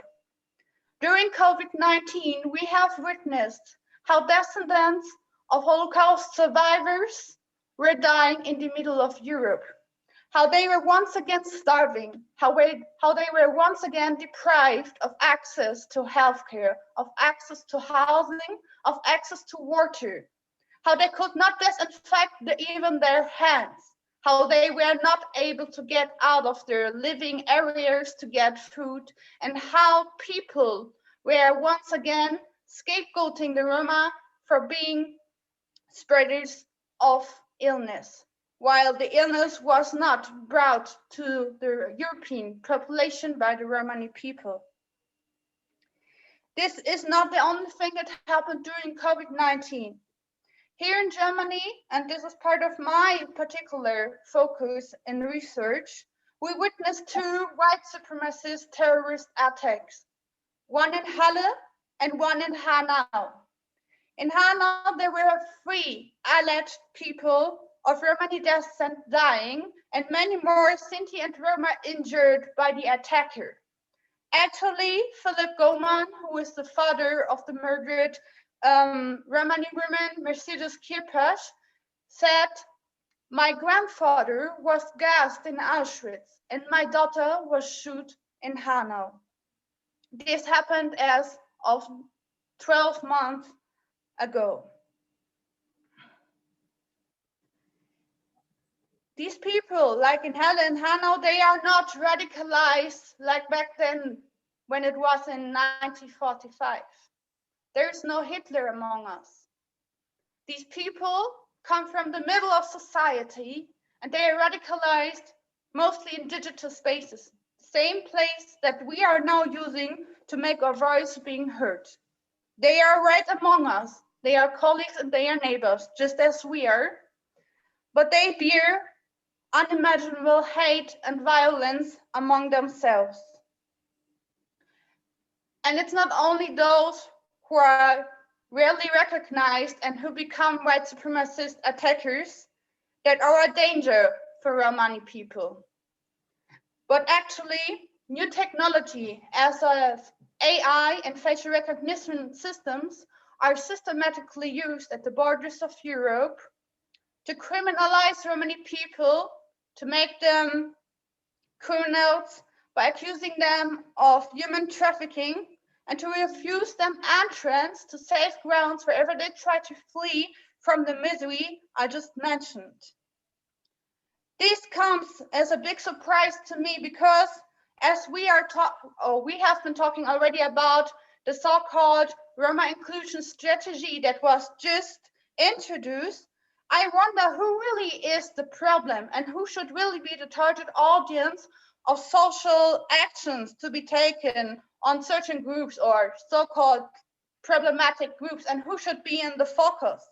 When we are talking about human trafficking, it is not poor or illiterate Romani people filling their Bitcoin wallets on the internet that they don't have access to by trading people on the darknet. It's white businessmen who do have access to that, but who are never persecuted, who are never accused to be criminals, and who are not systematically integrated in a European culture. There is no action plan for white businessmen, but we should do an action plan. We need that. This is really what we need to think about who should be the target audience and who is the source of violence and crime. Just like the Indian society, Romani people are heterogeneous and a diverse community that have enriched Europe's culture for a millennia now. I am the descendant of women and men, of strong people who survived, of proud people. And this is also what we should commemorate, that there's nothing to be ashamed by being Roma or by being Sinti, but there's a lot to be proud of, and that although we have been persecuted for a millennia now in Europe, and although people try to erase our presence from Earth for multiple times, they didn't success. We are still alive and we are still here. And there's a whole young generation fighting for the empowerment and the leadership of Romani people.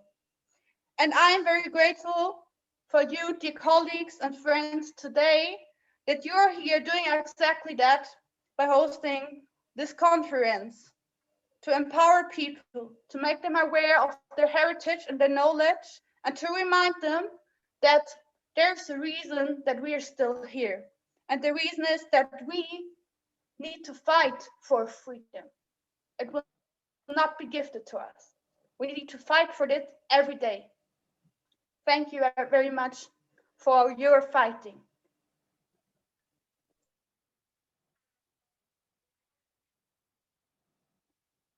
Thank you very much, Roxanna, for a very thought-provoking presentation.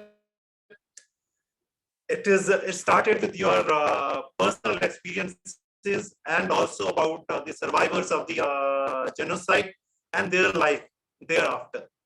And it also touched upon the situation at present, which is quite akin to what was in the past, that is hate crime and how certain terrorist acts, which you mentioned in Germany.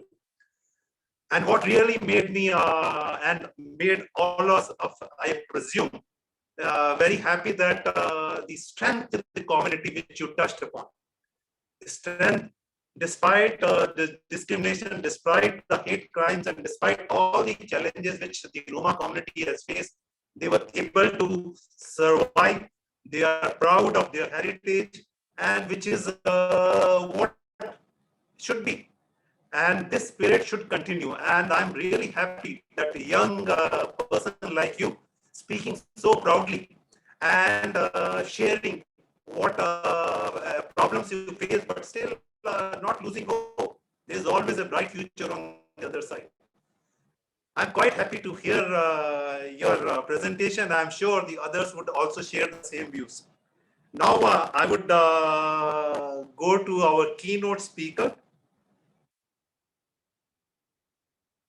Now I'll invite Dr. Dragoli.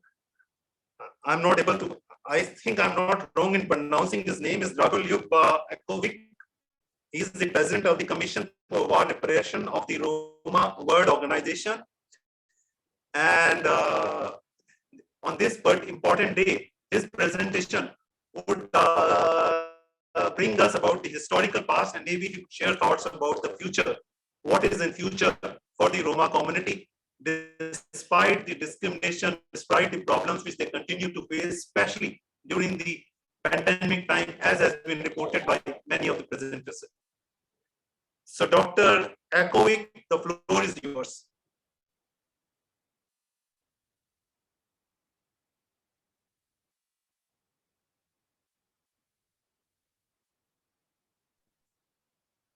Yeah. Dr. Ekovic. Yeah, I understand Mr. Galvez will, Mr. Orhan Galvez will be Yes. of his presentation. Right. Mr. Ratkovich is meeting now some officials of the conference, and I just sent a message they to bring him back. I would love to ask you very much if someone else can speak. When Mr. Ratkovich is here, I will send you a message. Okay. Okay. So now I would request, we have among us today Ambassador Ranjit Ray, who is a former diplomat, and he had served in various missions in the Indian missions abroad. And one of his posting was as ambassador in Hungary, where and he used to also look after Slovenia. So which both these countries have a big Roma population. Maybe I'll request to share him, request him to share his thoughts on this particular day about Romas with whom he had interacted in Hungary or in Slovenia. Ambassador Ranjit Ray, please. Yeah, thank you very much, Ambassador Rajesh Sachdev, Shri Shyam Parandeji of the Antarashtriya Sahyog Parishad and the Center for Roma Studies in India, and all distinguished participants. For me, this is really a learning experience. And I was particularly moved by Roxanna's presentation. It was so emotional, full of emotion and pathos, and also a very strong conviction that, the future will be better than the past for the Roma community. I spent 4 years in Hungary, and at that time I was also ambassador to Slovenia, as well as Bosnia and Herzegovina. And before that, I had an opportunity to live and work in Kosovo for a few years. So I am somewhat familiar, with the situation of the Roma community in that part of the world. Of course, I'm not a scholar, and so my my remarks are really based on my own personal perceptions. And so today, even as we bow our heads to commemorate, the hundreds of thousands of innocent Roma people who lost their lives, very tragically in the Roma Holocaust, I think it's very important to commemorate this occasion. This is part of the history, not only of the Roma people, it's part of the history of Europe and the history of the world. And I think we have to study and learn history in order to ensure that it is not repeated. So it's very important that all of us, the people of the world, know exactly what happened. And we've had excellent presentations as to the origins of this Holocaust. And I think we have to draw lessons to ensure that this does not recur in the future. My sense from the presentation is that, there are two fundamental aspects of the Roma community that need to be addressed. The first is the question of self-esteem, self-confidence, self-respect, the great heritage that they belong to. I think these issues are very, very important. And I think it's important to study the history of the Romas and also their relationship with India. Some amount of work has been done in Europe. There's been work on the linguistic similarities, on the social and cultural similarities. When I was in Hungary, there was a very interesting project that had been undertaken. And this was a medical project between Hungarian medical institutes and the All India Institute of Medical Sciences in India.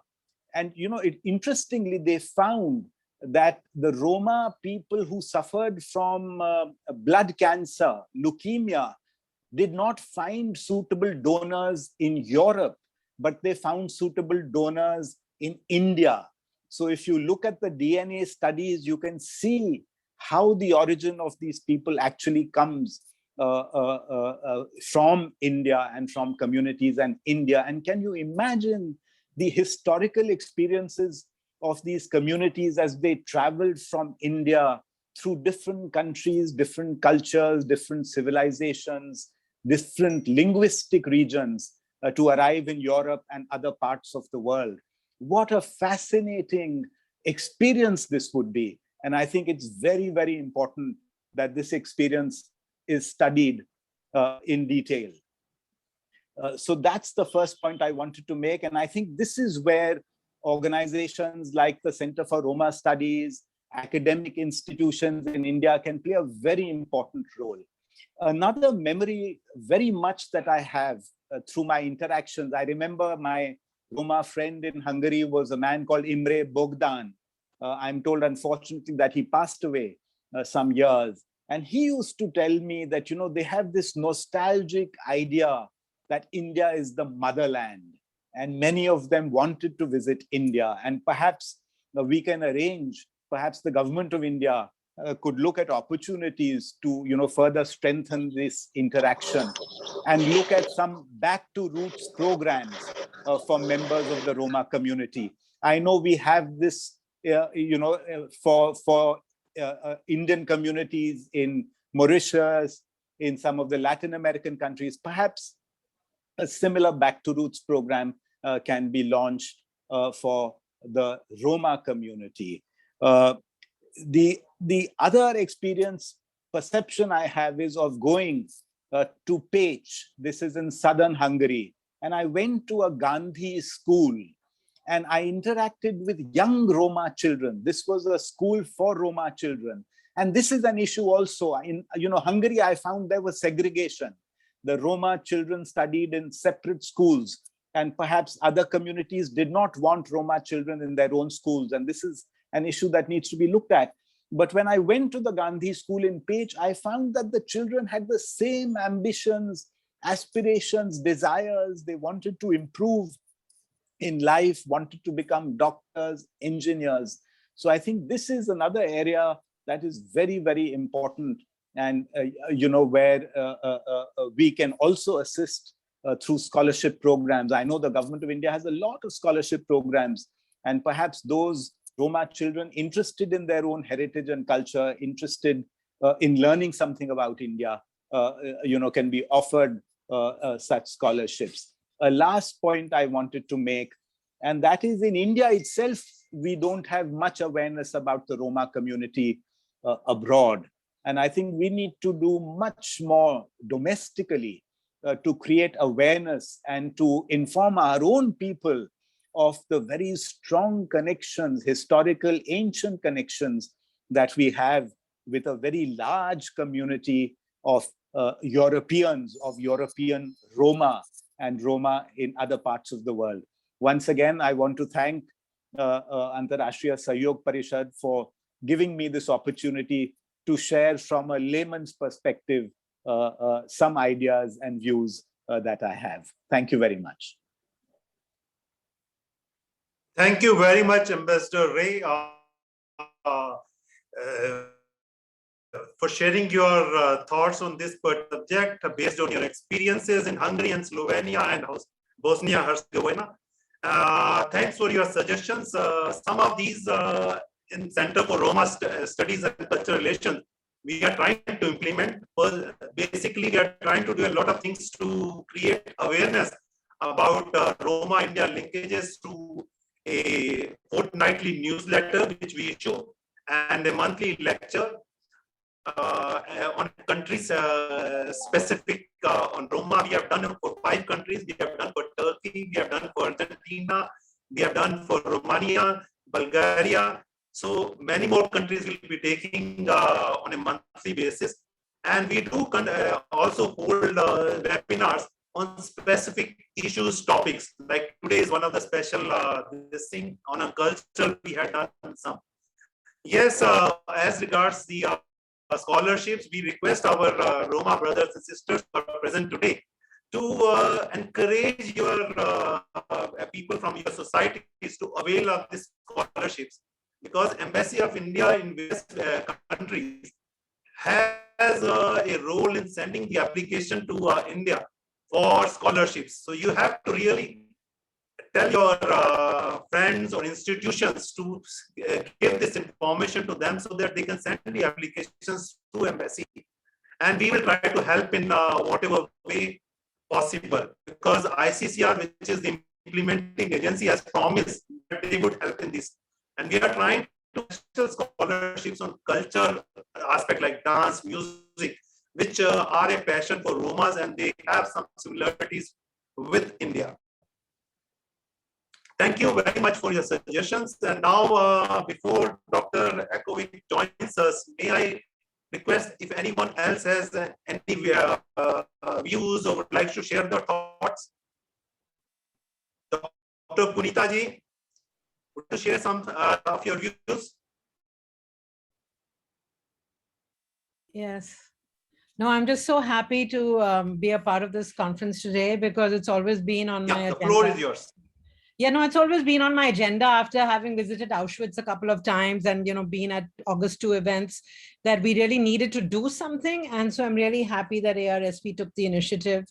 And we've got to hear a lot of great testimonials today about different perspectives from Romania to Spain to Hungary to Germany and beyond. And also to bring in the other issues like slavery and Transnistria, which sometimes get overlooked.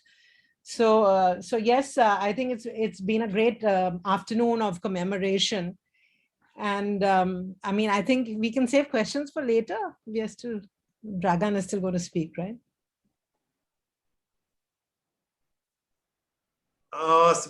Yeah, because since he is not there, he has yet to join us. So we will, we can use this time to ask questions. Is Julian on the audio yet? No. Okay. Or maybe Adrian could answer a question I had for him. He mentioned 3 types of persecution. Sure. And so what I was wondering was, did he mean slavery, Transnistria, and the World War II Holocaust, or was he referring to something else? Do you think, Adrian?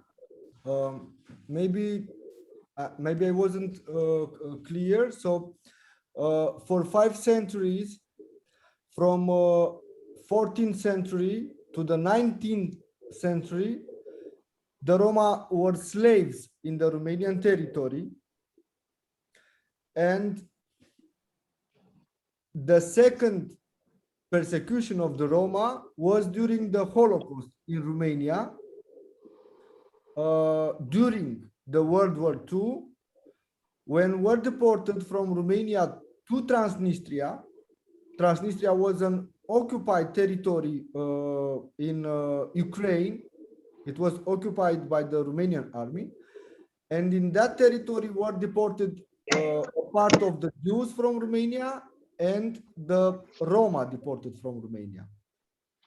So we have these periods of persecution, but it's also important to mention and to emphasize that during the communist period, for more than 6 decades, Roma weren't recognized like a national minority of Romania. So during the period of the communism, we can speak about ethnocide, a cultural ethnocide of the Roma from Romania, because our language, our culture, they weren't recognized by the government, and also we didn't have any political or civil rights.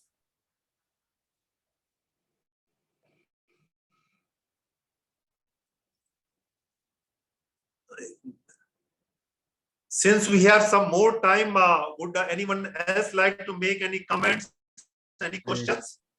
I would like to make a question, if I may.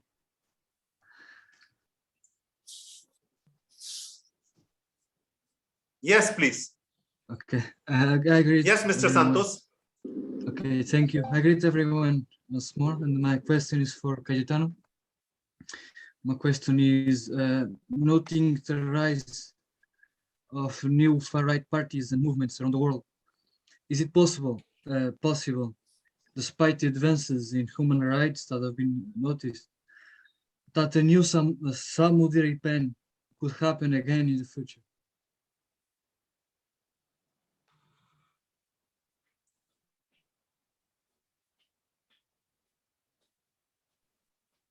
Sorry, was that question for me? No. Anyone who would like to address this question to any specific? I don't know if you can hear me well. I already made my question.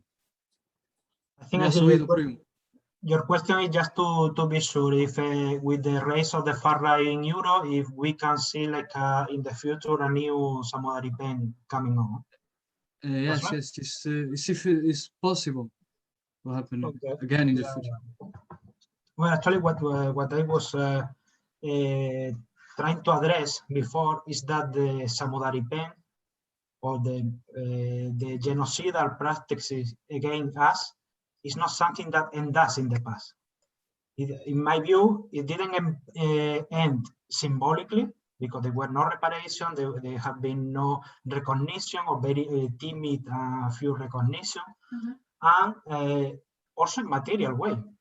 I mean, how is possible until 2007, between the 60s and 2007, Roma women were forcibly sterilized in several countries in Central Europe. You know, it's mean that a Roma women go to a public doctor, and after this, she cannot have babies anymore. So how this happened? It's happened because there is an entire connection between the public health system, the doctor, the political will behind. So this, to me, is an ongoing genocide. Of course, we need to understand that the genocide is this long process. It have a very dark moment, like Samudari pen, like the slavery in Romania, like the Hispano-Romani genocide. But then now we are moving into a kind of slow genocide as well. You know, it's like this modern genocide have different time, different speed, but it's still going on. And it's constantly, there is a will, a political will to discipline our people. And there is where we need to analyze also what I was saying before, very briefly, the question of integration. How integration has been an ideology that try to discipline us, to make us to forget our way of being. Well, you know, the problem that when I was speaking before about this construction of the Gypsy Order, we need to understand that this is an ontological process. It has nothing to do with what we do or what we don't do. It's a creation in the white mind that never change. That's why I don't believe in all this project of let's get to know Roma. And if we get to know Roma, the problem will be solved. It doesn't work. They don't know yet after 600 years living together. They know very well what we are. They know very well, but they need to create this idea in order to educate their children. Say this is what you don't need to become, and at the same time create all this policy of controlling us and disciplining us. No? And then the question of the far right. Of course, there is a very high risk for us because we are targeting politically, socially, and even military come the time. No, we have all the situation here with Chega in Portugal, or Vox in Spain, or the situation in Hungary and in other parts. But there, I think we have also to be very clever and very clear. Racism is not a patrimony of the far right. Of course, they are racist. They are going to confront us and try to eliminate us if they have the chance. And we need to be ready for that, and we need to be ready to confront that. But racism has a structure, has a system of domination. It belongs also to the left, and mostly to the institution and to the state. I always say that when we are facing a situation of racism, most of us is not with a hooligan, or from a far-right party militant. We are suffering racism when our children go to school and they find there a racist professor, or when a Roma go to the trial and find a just professor, And this is not only the problem, the one person, I don't believe that the problem that is only when our brother Stanislav Tomat died. The problem is only this 1 or 2 or 3 police that was there. The problem is that the entire police as an institution is built in order to control, to discipline, or even eliminate the Roma life.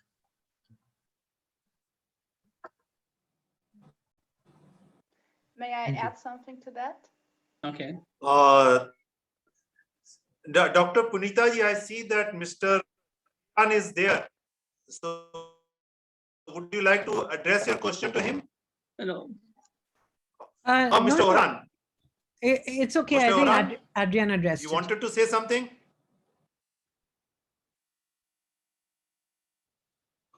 Mr. Orhan? Yeah, actually, Ms. Roxanna will has some question. So I think that she can ask the question. No, I just wanted to second what Kayana said regarding the matter of how to overcome racism and who to target and who should be the target audience when it comes to structural inequalities and violence, particularly against Romani people. But as I tried to mention in or talks in advance, Romani people are not like a singularity. We are intersectional people. We can be women, we can be disabled, we can be black, we can be Jewish, we can be all kind of things that further our discrimination, because if you're not a white cishet Christian man in Western society, you have the black card kind of that. Yeah, you have a lot of disadvantages to face. And actually, just what Kayana said, it is completely right. I feel we have to, on the one hand, empower Romani people, particularly. And this is also what the dear ambassador said already, like we have to give them self-confidence and awareness, the platform to speak for themselves. And on the other hand, we need to see that white people have a culture of violence, actually. Like, it's not like a singularity, the Holocaust. It is continued violence for a millennium since ever we left India.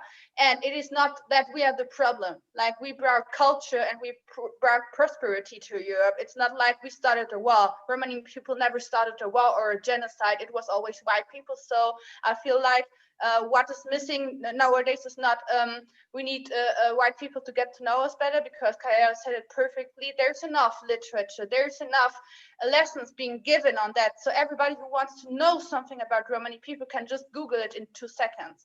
But it's actually white people who need to reflect on their violent culture and heritage that they have been building up for hundreds and thousands of years.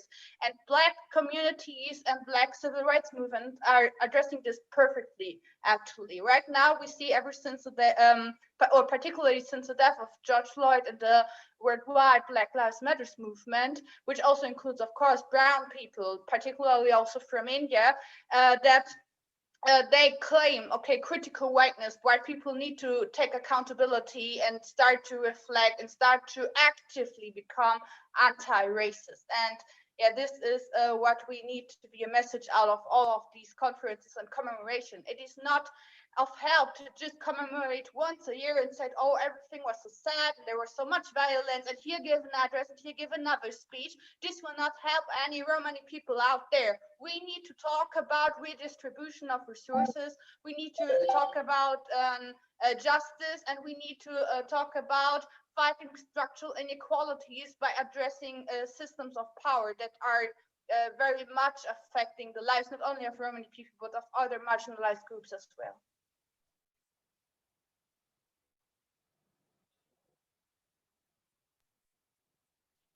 Roxanna, how do you feel about the 2020? Mr. Orhan, is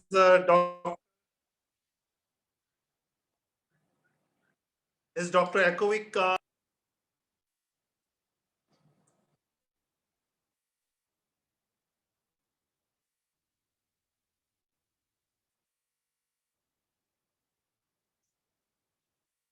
Yeah, Punita ji, you had some question? Yeah, just with for Roxanna, I'm very moved by. I mean, I'm really, really solidly with you with all the passion and the zeal that you've expressed.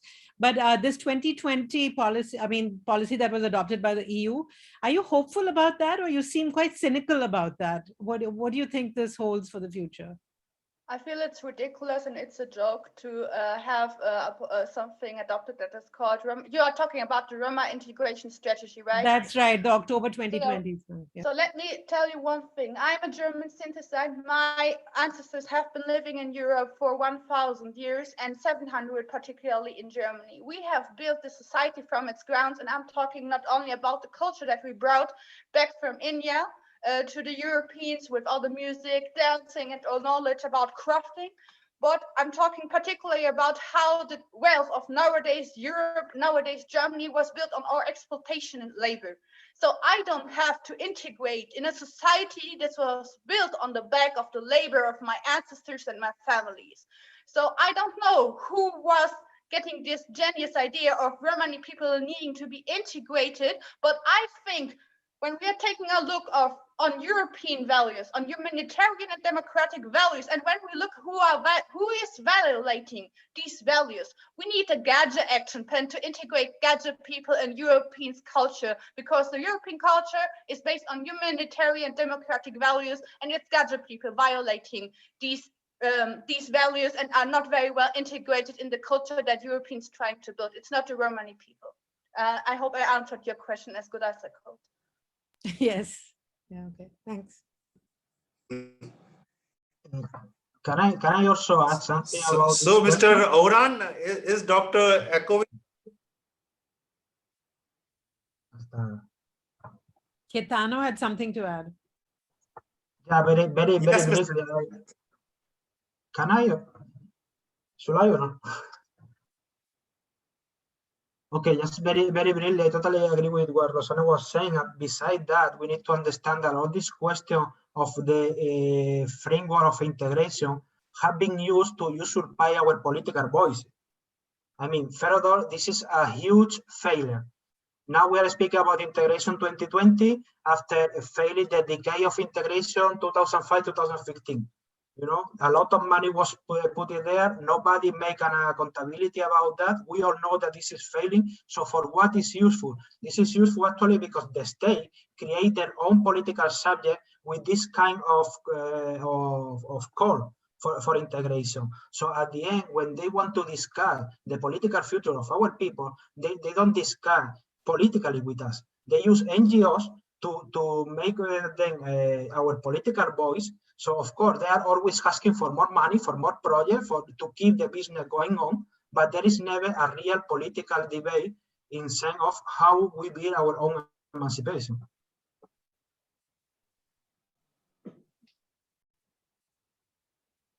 So now I think I would request Dr. Dragoli Ekovic, President of the Commission for War Reparation of the Roma World Organization, who I see is present next to Orhan. So to take the floor and share his thoughts on this particular day. And since he is an expert on this field, we really look forward to hear some interesting and informative inputs from him. So Dr. Ekovic, floor is yours.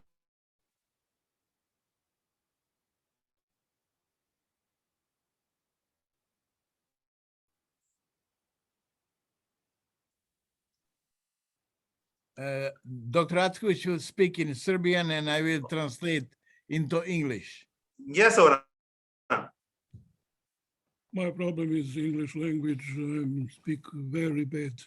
Oh, great. That will be. Why? Can I go primary school? Mr. de Gaulle, French president, is very big man.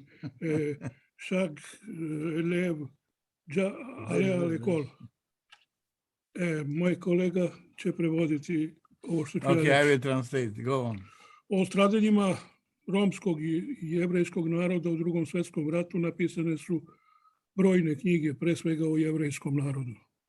About the suffering of the Jewish people during Second World War, there are thousands of books which were written about. Dobro je što su napisane jer podsjećaju na 6 miliona mrtvih ljudi koje su fašisti i njihovi pomagači pobili samo zato što su bili Jevreji. Knjige su uglavnom napisali potomci tih ubijenih Jevreja koji najbolje znaju zašto su Jevreji ubijeni. Of course, it's very good that Jewish people have so many millions of the books about it, and to remember 6 million Jewish who were killed during Second World War, it is also important to mention here that those books mainly are written from the cousins of the killed Jewish who the best know what's happened with the Jewish people. O stradanjima romskog naroda u svetu, a stradalo nas je, zapamtite ovo, između 1,5 milijuna i 2 miliona, napisano je nekoliko desetina knjiga i uglavnom su ih napisali ne Romi, koji o tome inače vrlo malo znaju. But about the suffering of Romani people in the world during Second World War, it has been, please remember this, that among 1 million to 2 millions of killed Roma were written hundreds of books, and mainly those books are written by non-Roma. Ja sam problematikom stradanja Roma počeo da se bavim krajem 70-ih godina prošloga veka i bio sam jedan od prvih istraživača Holokausta nad Romima koji je romskog porekla i koji ima direktni povod da se time bavi. Jer moj otac je jedan od, na sreću, preživelih logoraša logora Sajmište u Beogradu, logora u kome su stradali i Romi i Jevreji samo zbog toga što su bili Romi ili bili Jevreji. I started to make a research about the Roma Holocaust, genocide, sometime in early 70s. And then I have been also having a reason why I was doing this is that my father was one of the very rare alive those from concentration camp in the place of Sajmište nearby Belgrade. That was the concentration camp where many Roma and Jewish have been killed just because they are Roma or Jews. Pitao sam mnoge naučnike zašto ne pišu o Romima. Rekli su nema podataka, međutim lagali su me.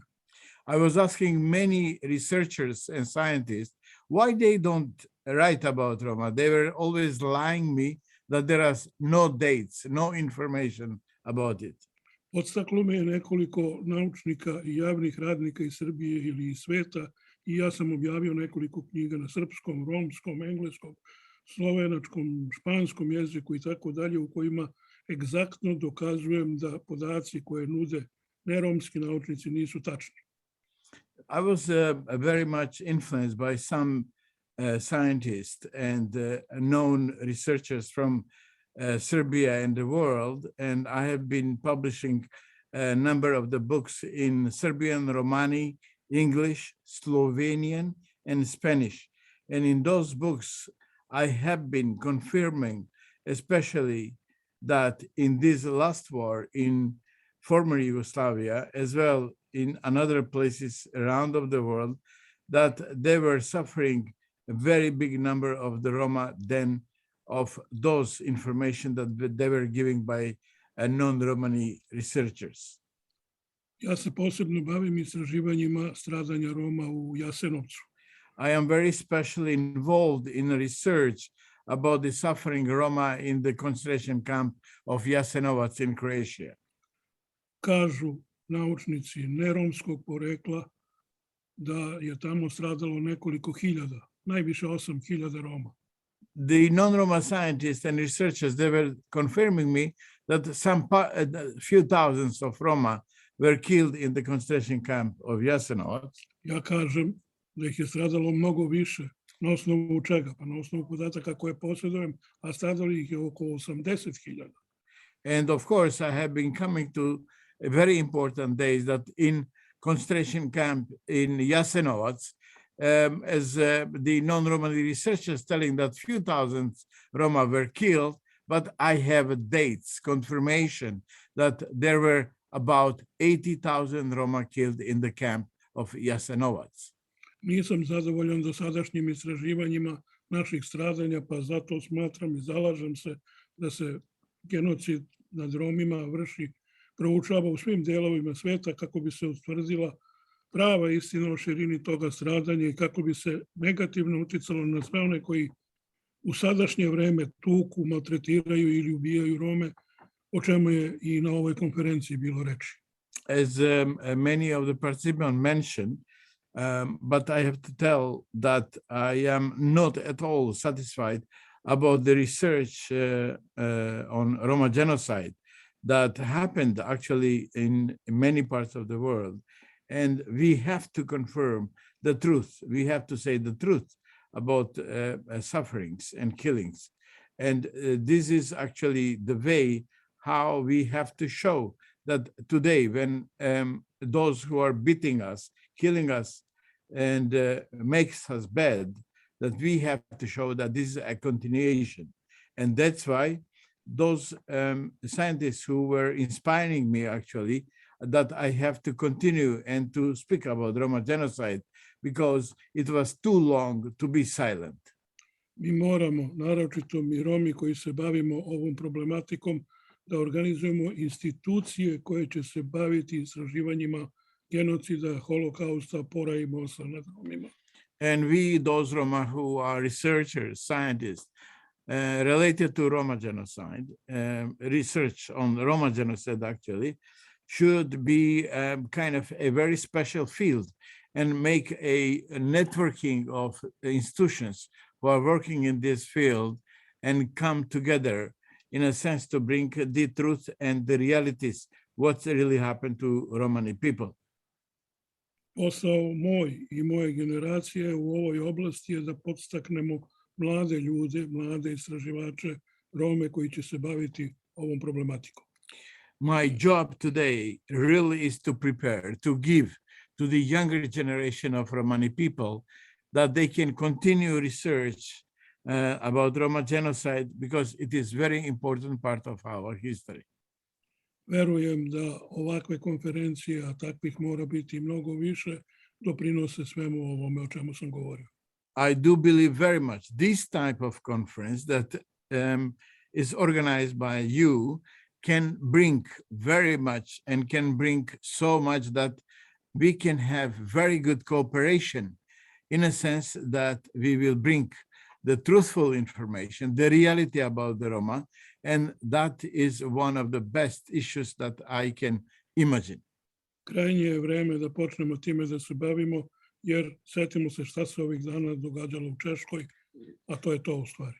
It is actually very important in this time to have remembrance and as well to remember what's happened just now in the Czech Republic. And that's why the importance of this kind of meetings and work has to be continued. Ja mislim da je ideja sa Yad Vašemom za Jevreje treba da bude ideja koju treba Romi da naprave jedan centralni holokaust muzej u kome će se sakupljati dokumentacija o stradanju Roma iz čitavog sveta. I think the Yad Vashem, as much as important for the Jewish people, we have to take such idea that we really need to have a central institution which will work about Roma genocide, and from that place to bring information and knowledge about our history. Zašto ovo tvrdim i time završavam? Why I'm confirming this and I'm just finishing my speech? U mnogim muzejima, pa čak i u Yad Vašemu, video sam pogrešne podatke o stradanju Roma. Posebno u Vašingtonskom holokaust muzeju sam video instrumente i kola koja nisu iz Srbije, nego su iz Češke, a tamo piše da su iz Srbije. Why I'm saying this is that going around on the world and working on Roma genocide, I saw very less information and not so really truthful. The numbers, the various symbols and so on, they are not really related to Romani genocide. For example, I was at the Washington Holocaust Museum where I saw the Roma Holocaust part, and there is some symbols, some things that are not from Serbia as they were writing, but they are from Czech Republic, for example. So these kind of things makes me to really take care and spread the information, work together with others, and possibly the idea to have a central museum on Roma genocide or a center of Roma genocide will be a very good initiative and needed initiative to have a better understanding of our history during Second World War.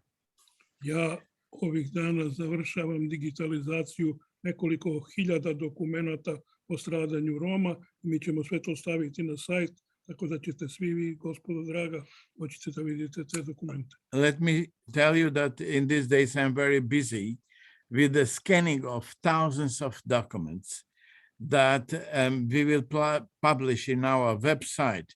It is documents from the Second World War related to Roma genocide. And I'm pleased to tell to you this first-hand information. And I believe that you participants there, conference, that you will have opportunity to see the work that I'm doing. Hvala. Thank you. Thank you very much, Dr. Ekovic. We are really honored to have your presence on this special day. You are an authority on this particular subject, Roma genocide, and to have you share your thoughts with us, a privilege and an honor for us. And thank you, Mr. Orhan Galvez, for doing the translation for us. It's really good to know from his personal experiences of the events at different concentration camps. And also, I'm happy that he's encouraging the other Roma academicians, scholars, and other scholars in India also to work on this particular subject and see the actual facts. And we are happy that you're working on certain documents, and we will look forward to see those documents as and when you publish them. So if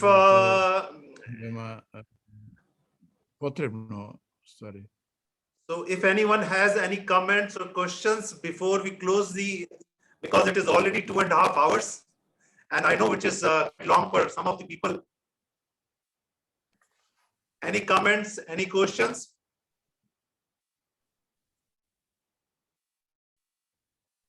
It looks like it is very tiring for everyone.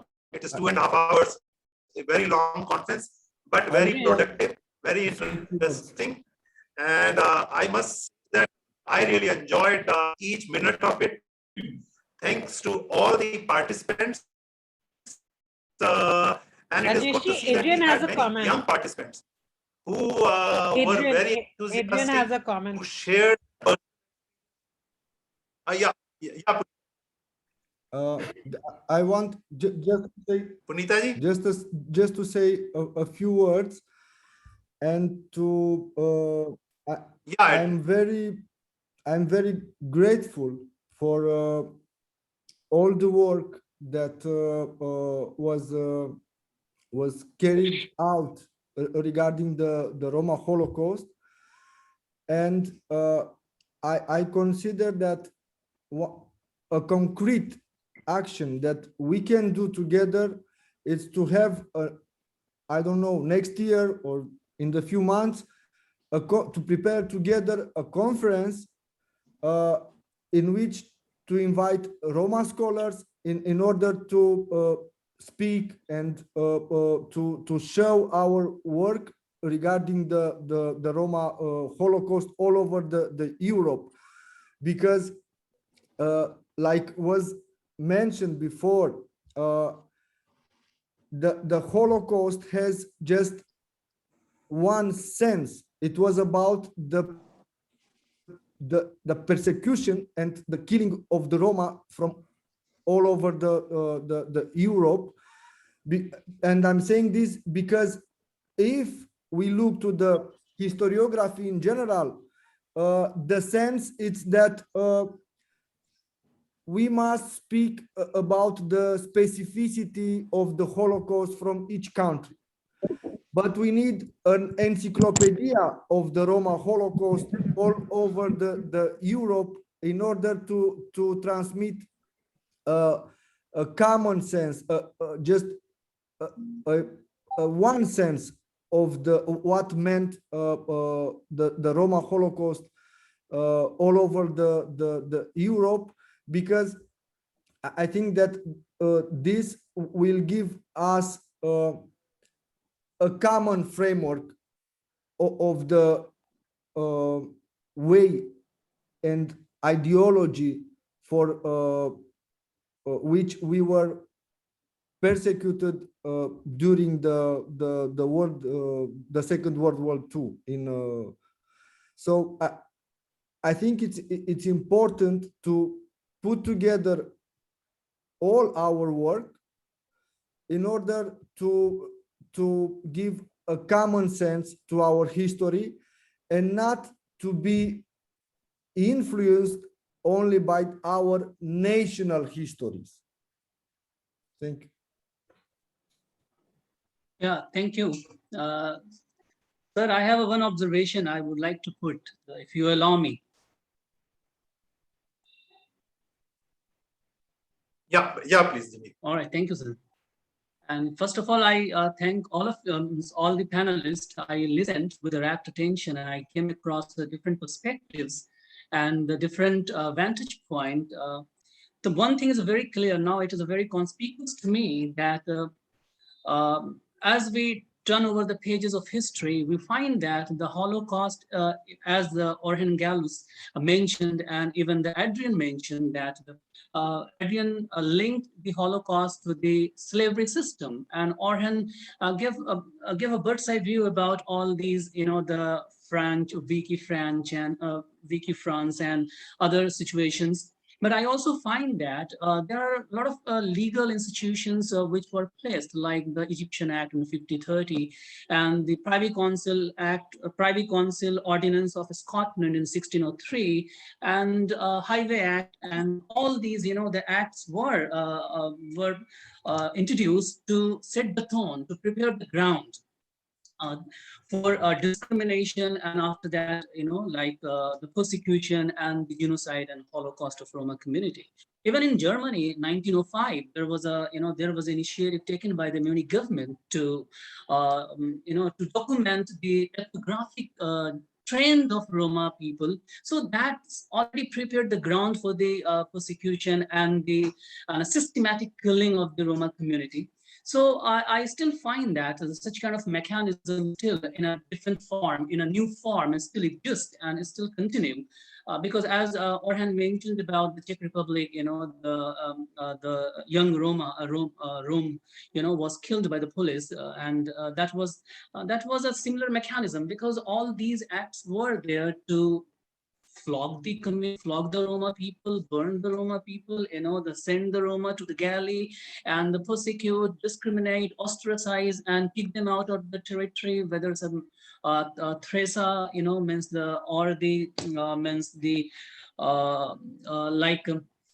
other means the imperials or the kings or the head of the country. So at that time, the European power had a very depressing response to the problems and the concern and the challenges of the Gypsy and Roma community. So that culminated. So how we can, we find that the discrimination, persecution, xenophobia, all these are very common phenomena with the community, and they are facing in day-to-day life. So now the community, the people are coming out, and they are standing by with the community, with the Romani people, and they are participating in the movement and as well as the protest. So now what the system we should assume to curb or to the overcome such kind of problems. The basic problems, that the transgression and the violation of the fundamental rights is very common. So obviously the community looks up to India for their support, for their voice in the international fora. So how we can overcome, and how we can deal with this issue systematically, whether through the studies or through the research studies or the movement. So what are the basic mechanism, as I want to ask the Orhan? So what are the new, what are the instrument to deal with this such kind of xenophobic attitude and the typical European opinion about the Roma people and their life. As we see that in the COVID situation, we find that a lot of discriminations. Even the Bulgarian government deployed the drone to check the movement of the Roma community. So it's still they are the community, they are the in the parliaments as a political head or as a head of the state or the police or administrative department, they are still discriminating. So how we can deal with it? How we can cope with it? Orhan, I want to know from you.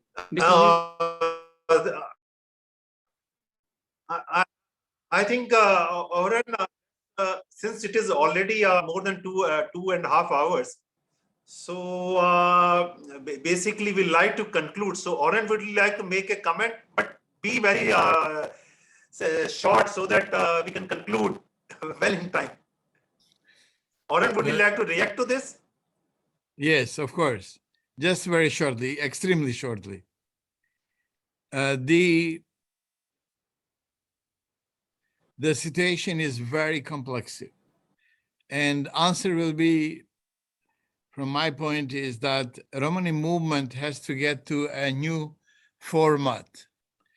The Roma have to have their own institutions. The future Roma institutions should really make possible to work with the mainstream society in a way as we Roma have to be directors of what we want, which is not that situation. I am trying also, let me tell you that through Eurasian Roma Academic Network, where are more than 25 academics Roma, and next meeting will be in October in Izmir in Turkey. I have a problem to positively select those people, also including the, say, historical part of the genocide. I think that together with you, because you have extraordinary,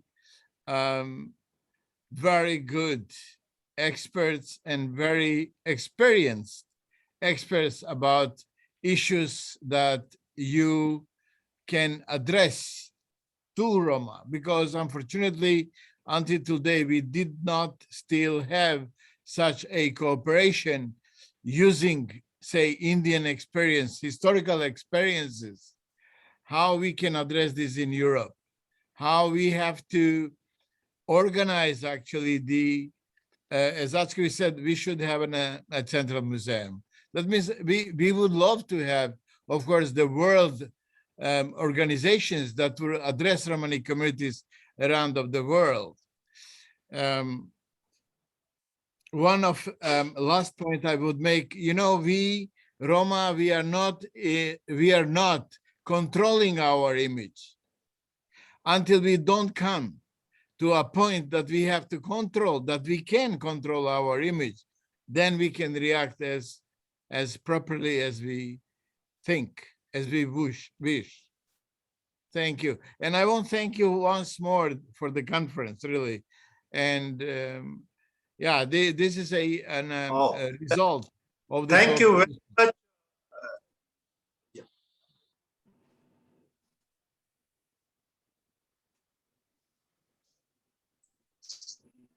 Thank you very much. I really would like to special thanks to all the panelists for taking their time out and staying with us for almost 3 hours and giving us very insights, their personal experiences, which were many things were very new to us.